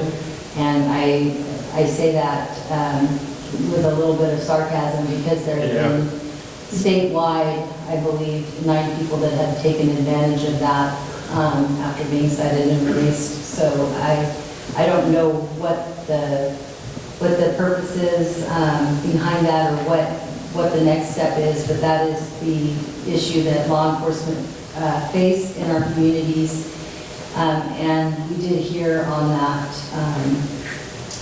event that you were talking about that it wasn't just drugs, it was a pretty significant crime impact and how that is impacting citizens in our community. It would be great to get a panel discussion to talk about these things so that we can, as a community and as leaders in this community, maybe take a step towards something proactive instead of reacting as we are now. This would be another great reason to bring the LADPC, the Local Alcohol and Drug Planning Commission. They can demystify some of the myths around Measure 110, and they've done a lot of really great work. around this in the community already, so it'd be good to know what efforts are already underway there. Yes, definitely. Yeah. Don't get 1,000 tablets by accident, so I imagine there was quite a bit else found. That's all. All right, thanks. Well, first of all, I want to thank everyone for doing the proclamation this evening. I always appreciate it. Tonight, we had 3, and we had some traveling for a while from Cricket and her mom. Anyway, also the public comments, they're very much appreciated. Believe me, it's great to see the individuals here. And it doesn't matter if you're from Coos Bay, as long as it's our community, we welcome it. Even online, you can make those comments. So the more the better, and we're all available. You know, if you want to have a cup of coffee, I'm willing to do it. You want to walk Front Street, I'm glad to do it. So anyway, also the farmers market, it's great to see it happening. I want to thank Heidi for hosting it during the wintertime. Keep it going. By no means is it as large as it during the summer, but they have the few that are there, and it's always enjoyable to go down there during that period of time. Also, there was a 101 cleanup this last weekend, very successful. What team won? I don't remember. Cole? Go back. Okay, all right. So anyway, so I'm glad that the citizens participated and got involved. Just another step besides cleaning up the parks that Jim's familiar with, that we have the group doing that. This weekend, we have the wine walk, and not just one location, it'll be 2. There'll be a location at Cranberry Suites and also at the Visitors Convention Room. So it's been successful and it's expanded. So anyway, get out, enjoy the time in all our areas. Hopefully the sun will stay out. I haven't checked the weather, but it's not always accurate, so let's hope for sun. Dave? Yeah, I just want, I don't even have an opportunity to talk here, but the election is upon us, the ballots are out, and there's some very important races, school board races, both in Coos Bay and North Bend, and I'd be remiss if I didn't say that I'm running for the school board in North Bend, position 1, and appreciate any support I can get. I'm glad.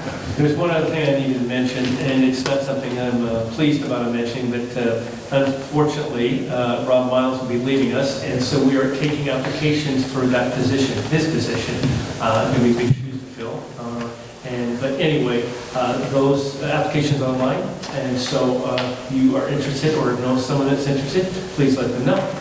Anyway, that being the case, I will adjourn the city council meeting. We do have an early renewal following this, and Stephanie Kill will be running it. So anyway. Today is the public comment period. Do we have, I don't see anybody signed up for that? Anybody in the audience that would like to make a public comment for an item that's not on the agenda? To make one very, very quickly, I'm not going to come up to the podium. Yeah. Mr. Miles, you have did a wonderful job. And we can tell that you have waded through the staff reports, listened to hours and hours and hours of testimony, and tried to make what you felt was the best decision. And this community has a lot of respect for you for doing that. And you probably don't hear it that way, but well done. Thank you, Jim. I do have one more meeting, so this is not... I may not be here for. So Jim, for those who were online, commended Counselor and Agency Commissioner Miles for the dedication to his position and reading all the materials and making the best decision for the citizens of our community. Yeah, I think it was the first meeting Rob said, I thought there wasn't going to be a lot to this, Joe. He was in, I talked him into considering it, and he read a 300-page document on wastewater too, I think. I didn't read the whole thing. I called Joe and I said, Joe, do I have to read this whole thing? All right, our next item on the agenda is our consent calendar. I'll make a motion to approve the consent calendar. Second. We have a motion and a second to approve the consent calendar. Any discussion? All those in favor say aye. Aye. All opposed? Motion carries. Our next item is to consider the reapproval of an improvement program grant for 260 and 265 South Broadway. And that is the Restaurant O and Money Yarn Shop, right? That is correct.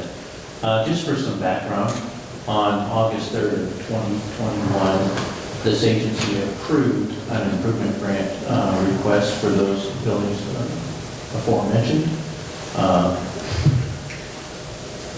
And then later in May of the next year, the matter came back before the agency for some design changes, which the agency approved. Unfortunately, the grant expired. As your program is currently set up, those grants have a life cycle of 6 months once they're approved, unless extended by mutual consent. Unfortunately, this grant did expire. The city did not receive a request to extend it in March, March 21st. The agency heard the matter again because you did get a request to reapprove or to allow it to extend. The agency at that time chose rather to allow the grant to expire. At your meeting last month on the 4th, you were asked to reconsider that decision. Per your council rules, reconsideration actually requires recommendation or a motion from a agency member, and it had to be seconded just to put it back on the agenda for reconsideration. I would share with you under those rules, should you make a decision tonight and someone asks you to reconsider it, the only way you can come back before the agency is if there's a unanimous vote to bring it back.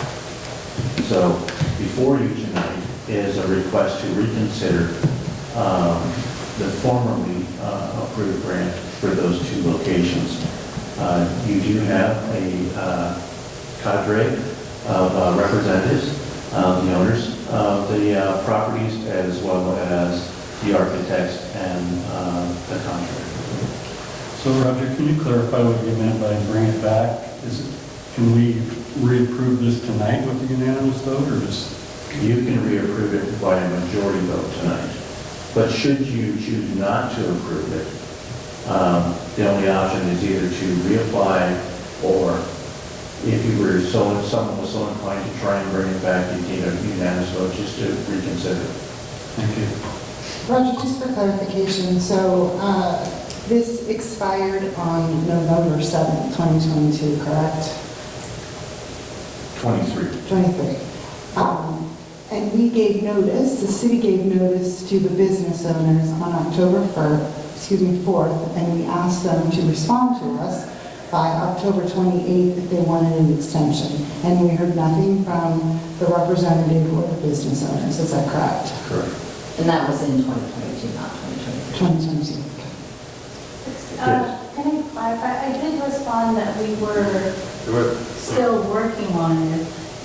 I sent an email that I copied. Is that correct? When I received that. You need to come up here. Oh, sorry.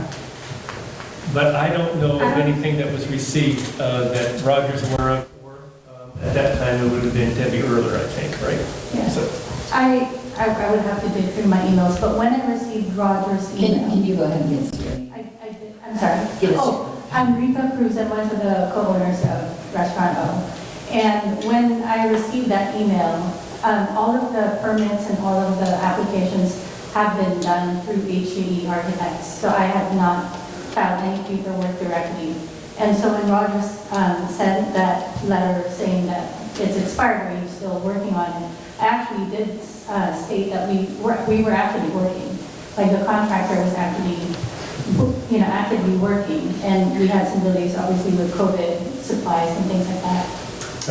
But in terms of formally, again, everything was being done through HCE, and my understanding was that we were moving forward.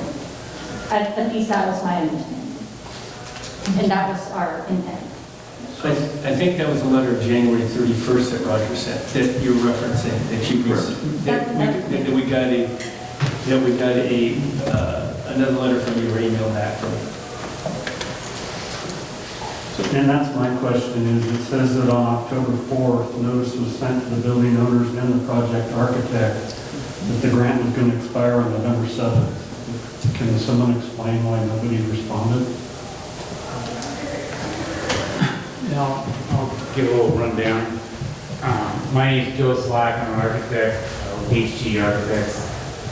And like Roger said, we do have what's the term used? We have a group here to help explain our particular respective roles in the project. So we have Amy Cotty, the project architect from our office, and the owners are here. Tom Gaines, he's a contractor, Tom Gaines Construction.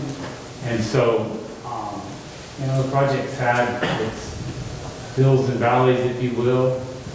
Right now, depending on how it goes tonight, the contractor is set to mobilize May 9th.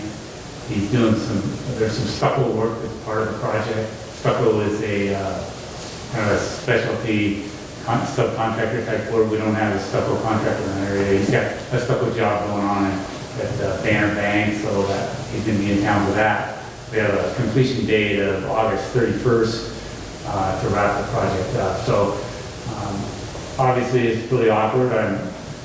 This isn't really a protocol I'm used to doing, but we're here basically to plead and beg and ask for the council or the renewal agency to reconsider your decision within the last month to let the permit expire. So I get that. It has been going on for a while, but I just, we've had some timing things that have occurred since it started. When it was approved in August, and we need to get a building permit. These projects, I used to sit on the design review board in 1992 to 1998. I was in on it when it was all about awnings, and that 6-month thing worked out great. There were 2 or 3 contractors in town who built awnings. You could get pricing, you could get colors. The applicants would come to us, and we would review the colors, review the design of it, and away we go, and the thing would be up in a month and a half. But what's part of this program now, and what is qualified for funding is much broader. We have mechanical upgrades that are qualified, electrical, structural. We have accessibility, elevators, all those things that we see in typical construction projects. And we can't get anything done in 6 months. I mean, we're lucky to get projects that have the amount of subs that are involved with this one, and others, we're lucky to get projects done in a year. And so that's neither here nor there. I mean, we should have said, hey, we need more than 6 months when it was approved. We didn't ask that. We just were tickled that we actually got funding so that they could move along with their project. And then things change. Owners change their mind. We change our mind. And there was a design change that basically delayed it about 9 months. And that design change Roger alluded to had to do with, we had kind of a cool overhead door thing that would let the air in, and like we were in downtown Eugene when it's 80 degrees outside. And so we went back to windows. We obviously have to come back here to get approval for that, to make sure we're not disqualifying on the funding. And that was approved back a year ago today. And so then the pricing, it's a $250,000 project. You need to make sure the contract has an up-to-date contract on the price. Those get worked out, and that gets executed, and then they order the windows. The windows are about a 5-month lead time, which is what we've been dealing with since, the whole supply chain thing has been an issue for 2 or 3 years now at least. We got a project that's going to be complete, and we don't have the switchgear for electrical, so because of the delay. So we have those issues that we're dealing with, but again, that's how this has gone. I'm up here to hopefully answer any other questions. The contractor can ask some questions. We sincerely hope that you would reconsider, and we're poised to get it done. Contractor, while he has a contract, he's not interested in doing work for the owner when the owner needs to get funding squared away. I'm not going to do that. So hopefully, you all might possibly reconsider and we can get it done this summer. So I didn't mention the weather. I've lived in the area for a long, long time. I don't remember ever having a winter and early spring that has lasted as long as this has. And they're open 7 days a week, I believe, 7 days? 6 days a week. So we can't tear open, we can't remove windows and have plywood and disc cleanup for a space that needs to be operational. And so, wait till, a lot of times we do that, we wait till materials show up before we start ripping into things. So it's just a legit, real construction project that just takes time. And we should have said, hey, 6 months isn't going to work. A long time ago, we didn't do it. So, Joe, if this council reconsiders, will you give us assurances that this project, based on everything you just said, that this project would be complete in 6 months? what's August 31st from today? Is that less than 6 months? It's 3 months. June? 4 months. Okay, yes. And Tom could come up and speak to that as well. He's the guy that's swinging the hammer. So some of the confusion, Yeah. some of the confusion is, it's been 19 months, not 6 months. So, August 3rd of 2021, this was applied for. And they weren't just giving 50%, they were giving 75%, which is unheard of, and there'd been no one else giving 75%. So then they came back because they changed their mind in design, which is understandable. They want to do something differently. Like you said, we all do that. So then that was on May 22, right? And then October came and they were notified. And the thing is, if somebody would have said to us, we want an extension, I don't think that would have been a problem. But holding up 19 months of $138,000 that can be utilized in other projects, you need to understand that was somewhat problematic for us because we have others want grants. We're behind on our parking lots, finding that we're scrambling for to do. So you understand that some of the frustration that this could be used somewhere else, and they could reapply, and we could use another budgetary year to give them this money. And I understand your frustration, but you need to understand, I think, ours I also. totally understand where you're sitting now. Right. So, I hope this works. And then we have emails from, they're saying that it's HG and Tom Gajewski's fault for not getting the grant application and allowing the permit to lapse. It's your fault and Tom's fault. And we have these emails here. So, and then I'd like to make it clear again, HG and Tom Gajewski Construction are representing us. Andy, the project manager, should have been keeping us in the loop. Delays, issues in construction plan permits grant are not our fault. We employ them to do that for us. So this created more of a problem and confusion, and I think some of our parts. So I think there's needs to be understanding on all sides here. Yeah, in a perfect world, construction job, Sure. sometimes they go smooth, and sometimes they don't. Emails get lost. It's happened to me. So I think we can all kind of relate to that. I have a hard time, I'll get an email, and a week will go by sometimes, or 3 days will go by, and I can't find the email. So, have we gotten a written letter on a piece of paper in an envelope, maybe we would have responded a little bit better, but it's hard to know, Mr. Mayor.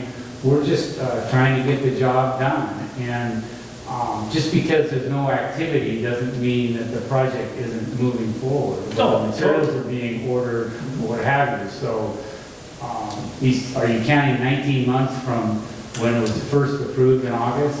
Because we had to start over in May, because we had to come back and get approval. Right.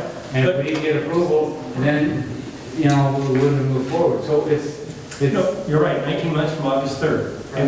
And the plans were changed. Yeah. And so that changed the time frame on it. So, in somewhat of a hindsight, that was a reconsideration of a project.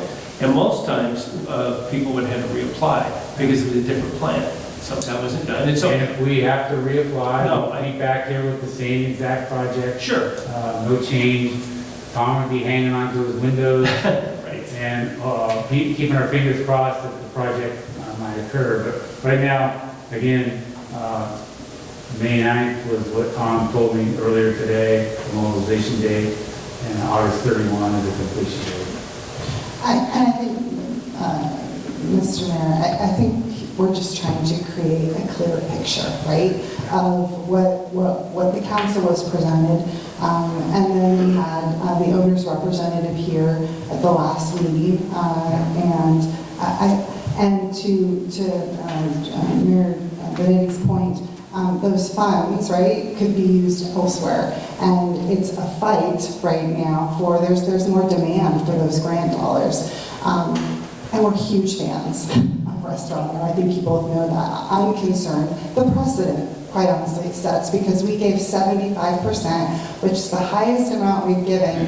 And I recognize where you're coming from, but what I also don't want, what I'm uncomfortable with is one counselor is saying, yep, I'm going to give that same amount, and then I've set a precedent for anyone else to do what transpired here. I do appreciate your comments, so supply chain issues, length of how long it really takes to get a job done these days. So I'm appreciative of that, and I think that's something that the council can talk about. I might remind you all what the project is. There's 75 feet of storefront downtown Coos Bay heading south, and 75 feet of storefront heading north downtown Coos Bay. It's kind of a keystone flagship kind of project. It's, so we contribute 75%. It's going to look terrific. And the 75%, I think that was a discussion with the city on.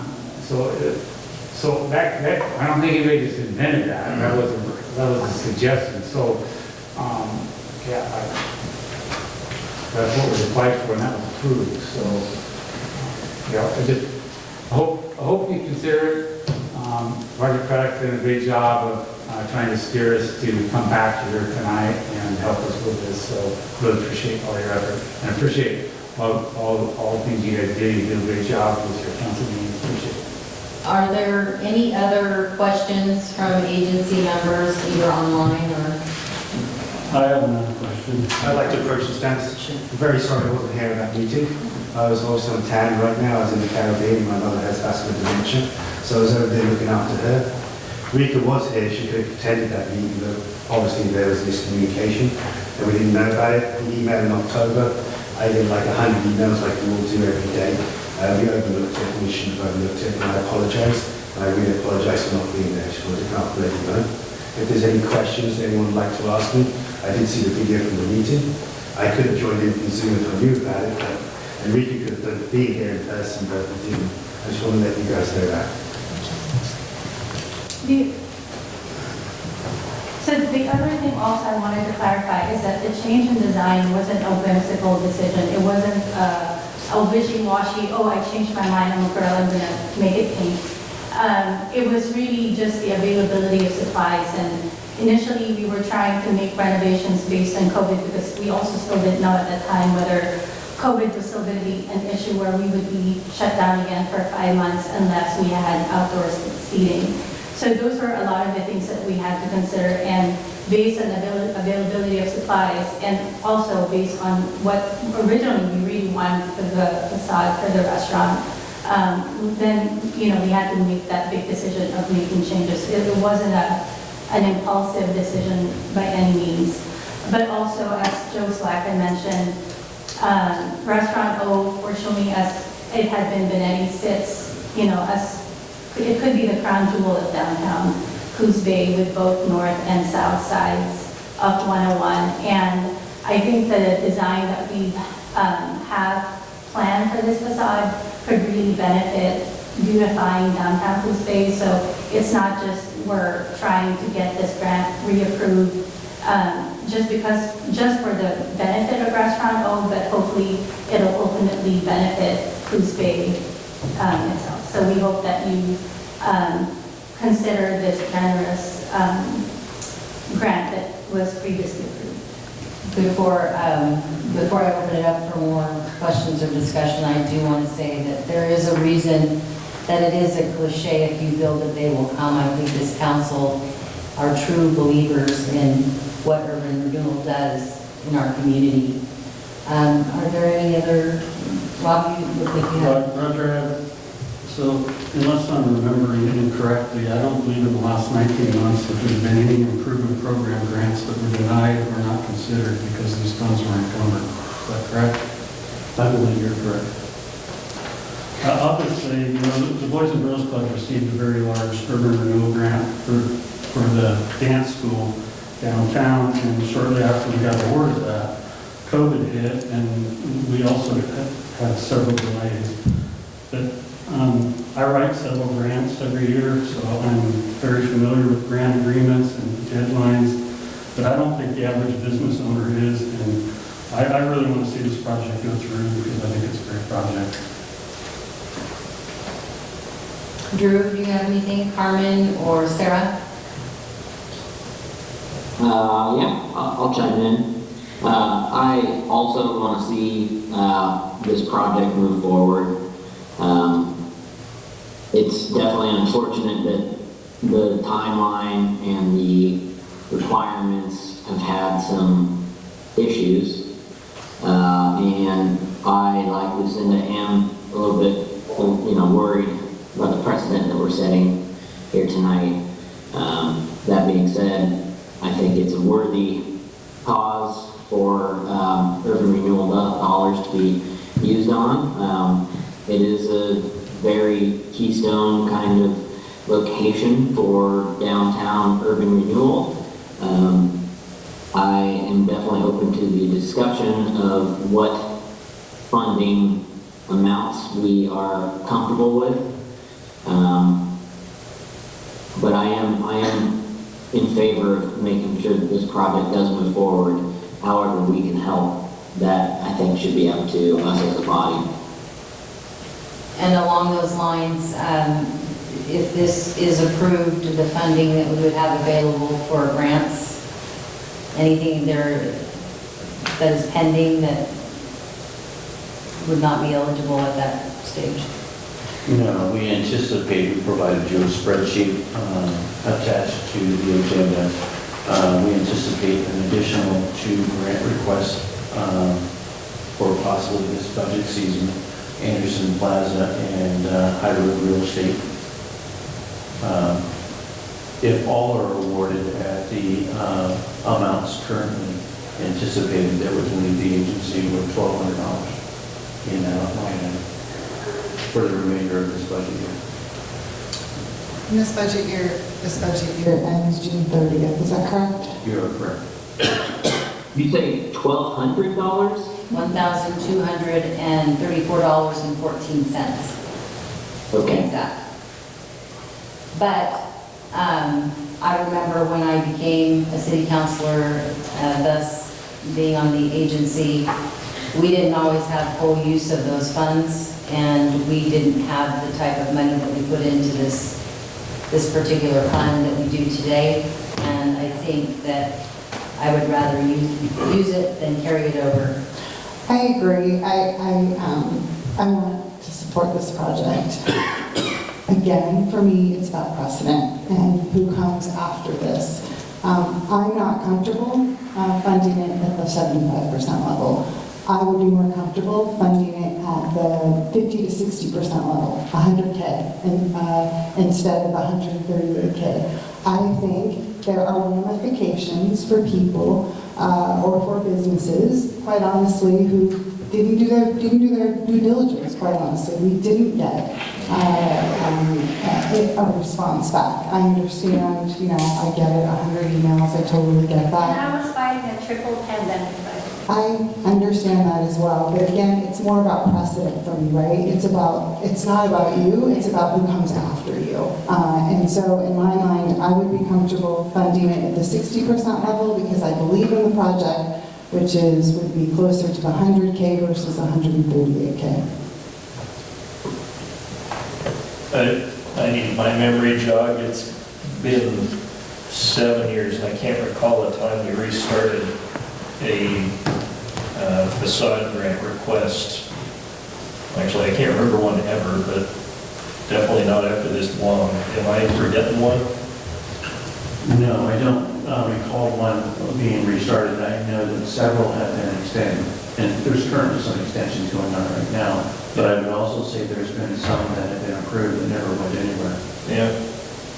Didn't we- And the new application season for this would be July 1 for the next budget year, correct? That's correct. Yeah. Yeah, basically where I was going was I'm not inclined to renew it for the concern of a precedence as well. I mean, there is no precedence to do it right now, and I would rather there not be one. Who said it? You weren't suggesting that they reapply. You're talking. No, I'm suggesting we award, but we award at 60% instead of 75%. So I believe in the project. I understand the challenges, right? And I apologize if I didn't communicate that clearly. We haven't heard from agency member Sarah Stevens. Did you have any comment? Yeah, I really love Restaurant O and the Yarn Shop, and I think that they are a gem in our community, and I want to see them be successful. I, too, am also concerned about precedent, and I really like the solution that Councilor DeNovo is putting forth. Is that a motion? Well, did Carmen already weigh in? Good job. Slap. Yeah, I was just going to add, I get the precedent thing, and someone who's a building owner downtown is intimate about this program. We're doing the best we can get it done in time as well, but it's a double-edged sword.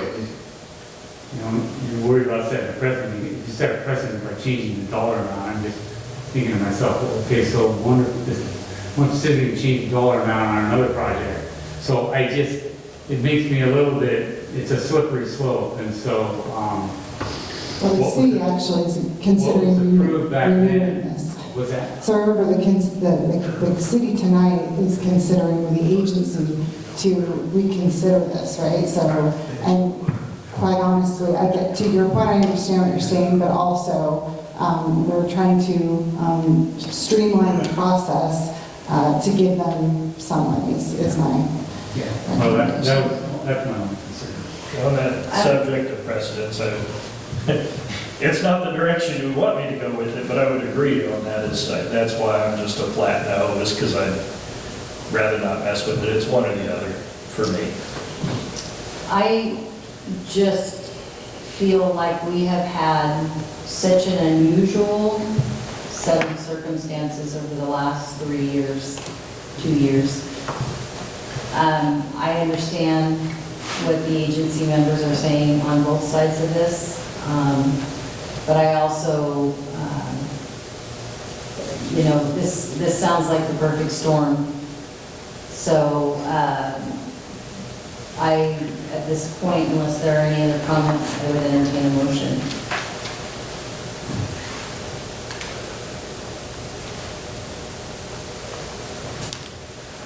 Does anyone want to make a motion? I'll move that we not redo it. Do I have a second? If I say second, I'm only doing it to entertain it. It doesn't mean I support it. Okay. Second? I know. Okay, we have a motion and a second for purposes of discussion and a vote. Is there any discussion? Nate, I don't agree with the thought that we are setting precedent here because as an agency, it's our discretion how to spend these funds. It always is your discretion, one way or the other, and, I understand where Councilman DeNovo's coming from. I mean, if you do this now, is there going to be somebody else coming in? I mean, the reality is, I don't think we've ever faced this before, and how long have we had this program on? So, actual precedent, no, but I understand what you were talking about. I'm sorry, Nate, I couldn't hear you. Well, that's because I didn't have my button on. What I was saying was, it's not actual precedent. Precedent would be like in a court case where you're basically bound to follow that decision. The Urban Renewal Agency has broad discretion in terms of what they approve and how much they approve. And but at the same time, I understand where Councilor DeNovo is coming from.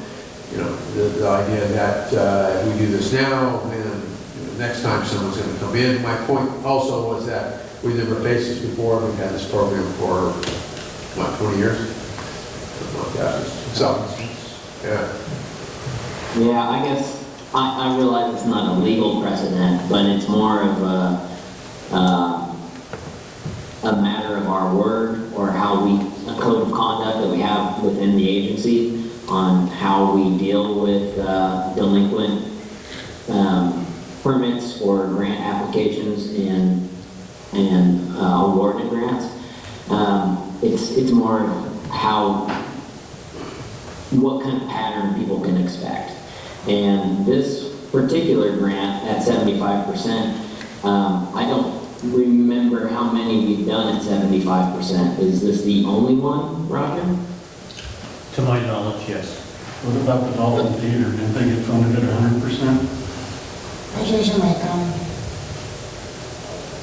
To your question, the Dolphin Theater was an urban renewal project that the city undertook, and they did do the facade at 100%, and they did do a different project for $100,000 to renovate the bathrooms on the White building. It's a related precedent, it's just it's ubiquitous in our society, we can't avoid it. But my thought isn't so much of a legal precedence as it is someone could later argue disparate treatment. And I would argue that precedence changes with the changing of the personnel that sit at the council table. So, That's a good point too. Absolutely. As an attorney, you can I guess always, just for me, I tend to agree with Lucinda that there are ramifications for delinquency in following the rules, regulations, and expectations of the grant application requirements. And so, for me, I really appreciate what they're trying to do here, and I want to support it. But I feel like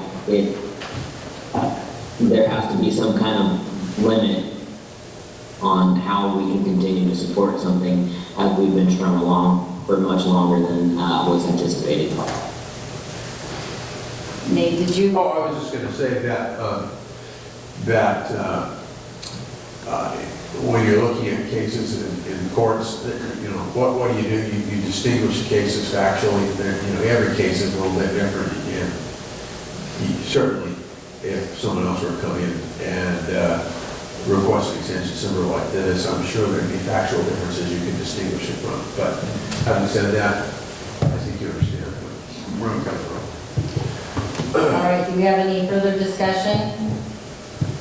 Okay, the motion on the table is to not fund this project. It has been seconded. All those in favor say aye. Aye. All opposed? Nay. No. Okay, the motion does not carry. Do we want to entertain another motion? I'll make a motion to fund this project in the amount of $100K. I'm not going to do the percentage, I apologize. With the expectation that this project is complete within 6 months. Second. Would that come with, if it's not done in 6 months, we don't renew it? Now, I feel like we've been given the contractor's word and the architect's word that it would be done within 6 months. Okay, so the motion is to fund this project at $100,000. Versus the 138. And we have a second. I would just ask, does that change the outcome of whether this project will move forward? Well, realistically, Can you approach so that they can hear online as well, sorry? I mean, obviously, I think anyone would understand that, 38,000 is not chump change, especially for a restaurant trying to recover after COVID. So I'm not going to lie that that's not going to be, oh yeah, sure, we'll handle that.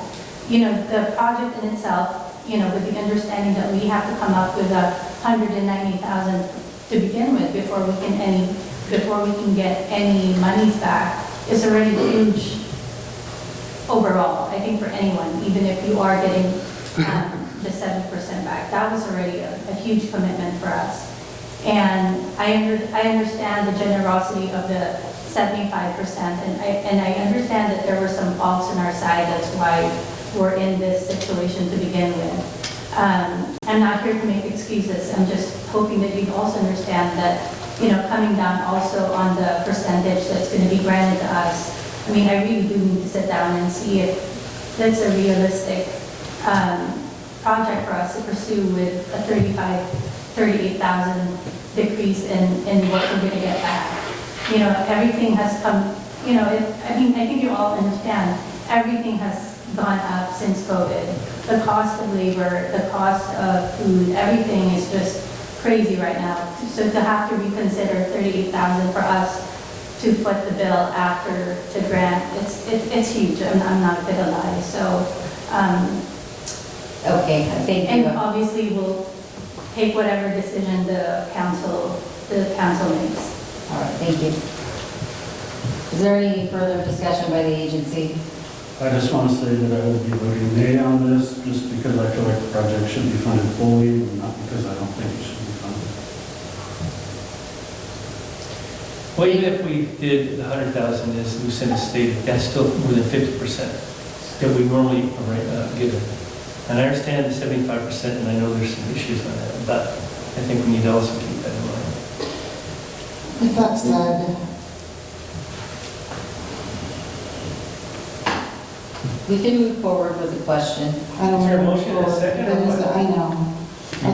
I would like to withdraw my motion. Okay. I want to withdraw. So are we withdrawing the second as well? Yeah, who seconded that? Who seconded? I think Carmen? Okay, Carmen? you gonna- Carmen, are you withdrawing your second? Sarah. Or Sarah? Okay. I'm curious to hear from Councilor DeNovo why you'd like to rescind. I'm going to try to be eloquent. I recognize your challenges. And I recognize also we had conversations about what precedent looks like. We have the money.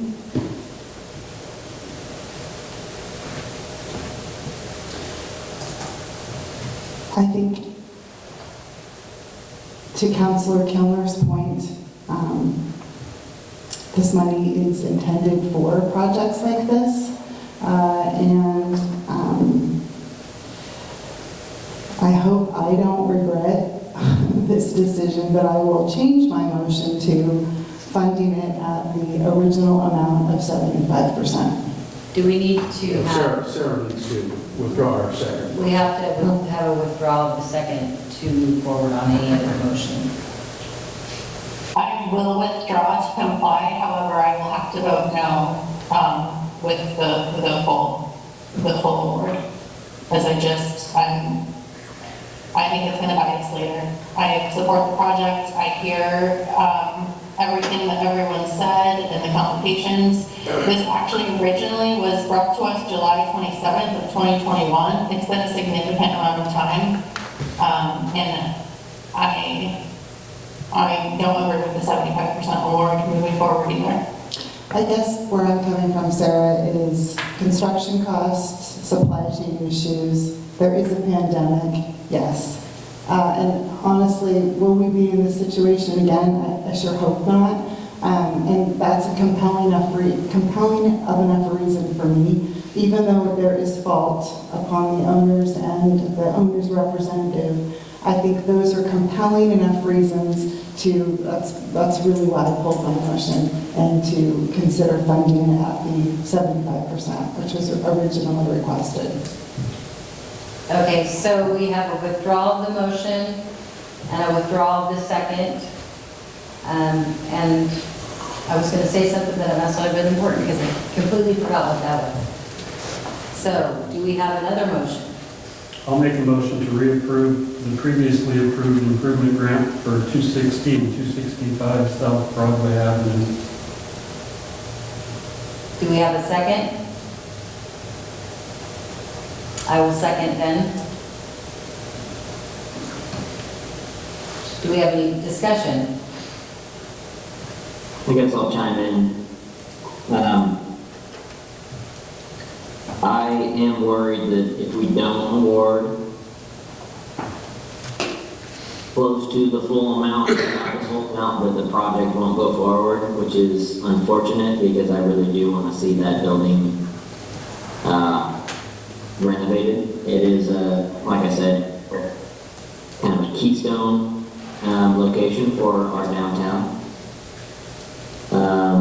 So selfishly, as a resident of downtown, I would love to see more care, more energy, more love put into all of our buildings downtown. And so if we have the ability, it does make sense. I am worried about the precedent. I am worried about allowing things to go this far without proper communication between the agency and the parties awarded the grant. That pains me just a little bit because it doesn't feel fair, especially with it being such a large amount. However, I think that in some ways approving this really does show how driven this agency is to help people make improvements to their buildings, to beautify the downtown for the benefit of all businesses and our community. So I will probably be in support. I need a quick memory assist again. That's how I like to frame those. How many other facade grants have we awarded since 2020? I'm not sure I have that available. Or in the last year, I don't remember what the number is offhand. I would think it's over 10. Basically, I'm getting over that there were, other ones that we didn't run into this with during the same time frame. I would just make the point that if we're worried about precedents, then we need to evaluate when we look at percentages that they're awarding in the first place. We would not be in this situation at this point today. But we have. I mean, that's what we've done in the past. And we made an exception here. This is an exception we've made with nobody else. And in my opinion,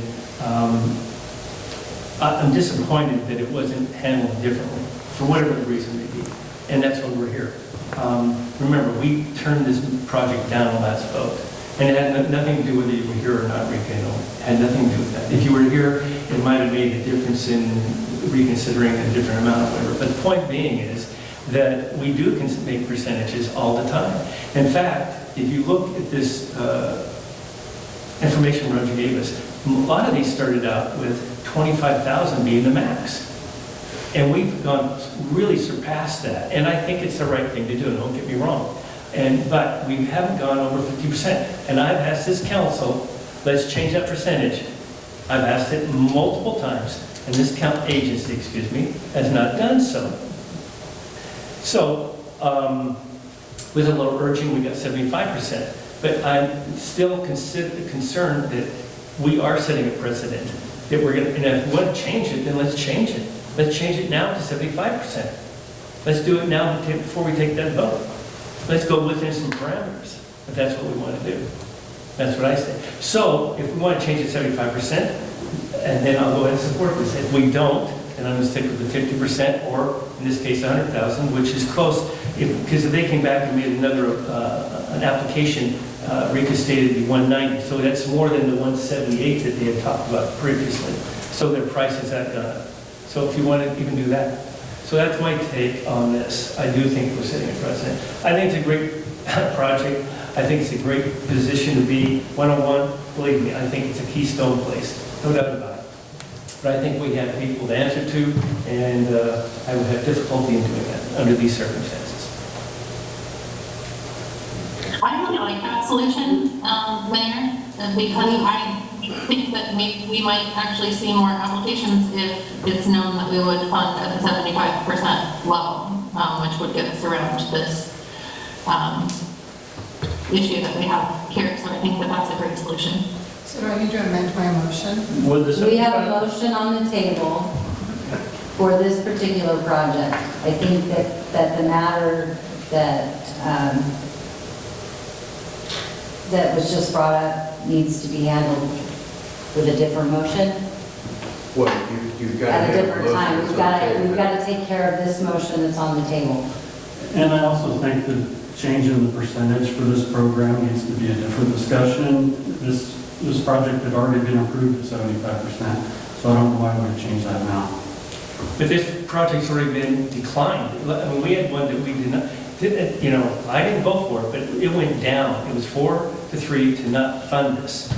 And now it's being brought back for reconsideration. So there's a lot of facets in here. I understand all those, but, you know, I mean, we funded the original project 75%. You got to kind of remember that this is almost a reconsideration. So it's, you know, a different parameter. So I understand what you're saying, Rob, but I mean, there's all these different things that are going on. So anyway, I'm not going to speak about this anymore. This is also two properties. Yeah, but it still ends up being the same. I mean, they split it up between the two properties, which makes a lot of sense because, in fact, that's one of the ways I think they were able to get to more funding, which is great, than you know, the 25,000 that was originally there. Do we suppose percentages might be good for committee rules that we have after this? I don't know, all I say, I'm talking about, you know, I try to get this agency to go back to 75%. In fact, I think 100% at some point should be thought about, but we never got there. We stuck at 50, so anyway, I'm sorry, I didn't stick that in there because that happened more than once. Is there any further discussion, or do we have a motion to call for the question? Call for the question. What is the motion one more time? The fund is at the original amount of 138, which is 75%, which isn't really 75% anymore because the project's changing cost, but that's immaterial. All right, where are we at? Do we have to do the motion on the call for the question, or do we just? No, you've already done it. Call. So wait, You might want to do it. one more question. Anyways. No, Marvin got some. Oh, One more question. So are we approving it for 75% or 138,000? It sounds like that could be changed. we are approving the motion for, It was 75%. My motion was to reapprove the grant, which was for $138,265.86. and that was seconded. Right, and that's 75% of the amount that they had applied for, which was 178 or something like that. On the original Right, application. application. It's actually less than that now, because the project costs more, but the application still states their portion is 178,000, this portion. Or whatever. Is that Yeah, it correct? still encompasses whatever the scope of the application was. So if the project exceeds whatever, it's not going to be 75% of the actual dollar spent, it's going to be the 138 agreed upon amount, correct? Correct. This motion states the amount of, say it again, Ron. $138,265.86. That was the max. And that is the max amount that was approved by the agency Correct. in 2021. Well, yeah, and then it just was, design was changed in 22, and then here we are now. Okay, we're going to do we want to do a hand vote on this? I think that's probably appropriate. We have some yeses, nos, so. So all those, how are we going to do that on? Well, they'll have to say yea or nay. Just do a roll call. Yeah, okay. Can we do a roll call? All those in favor? No, I think. No, wait. Calling each one individually. All individually, yes. Sorry. You want to do that? Sure. Counselor DeNovo. Aye. Counselor Farmer. Nay. Counselor Kilmer. Aye. Counselor Matthews. Aye. Counselor Miles. Aye. Counselor Stevens. Nay. And Mayor Benetti. No. So the motion passes 4 votes in favor to 3 votes against. Yep. So the application is funded. Hey, Steve. Sorry to torture you with all this. Yeah, it really was I torture. know, I'm sorry. Give my appreciation to the council for considering this, and I understand all the points that were made, but we are very grateful. Thank you. All right. Our next item on the agenda is adopting agency board rules. And I'm gonna Nicole, are you taking that? Yeah. So essentially what, part of this process that came up, identified that we didn't have a way in rules for you to be able to bring back things to the agency. We were kind of piggybacking on what the council rules are without a formal rules policy for the agency. So what staff's done has put together a agency rules for this board to work under. We've modeled those after city council rules and also looked to some other urban renewal agencies throughout the state. That's attached to the staff report along with a resolution that would allow you guys to adopt these rules if you believe that these meet the needs of the agency. Okay, do we have any questions for Nicole on that? I did find an error on 12.7, which states council instead of the agency.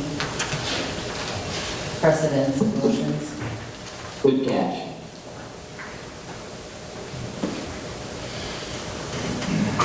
Any other discussion or questions? Well, I think we should be appreciative of this project that led us to these council rules in the first place, or the agency rules in the first place. So that would be my only comment for tonight on this matter. Any other discussion? Okay, we need a motion. And that motion should contain the Approve the draft agency rules as amended by replacing the word council with agency. So moved. And I would also suggest we should say adopt resolution number 2002. Yes. Do we have a second? Second. All right. So the motion is to approve resolution 23-02 adopting the agency board rules with the amended correction on council. Any discussion? All those in favor, say aye. Aye. All opposed? No, the motion carries. I was not voting. Who seconded that? I did. Okay, there we go. That was a unanimous vote. I said no when I was too late. Thank you. Okay, so, all right, so that is the last item before the agency. So with that, I will adjourn the meeting.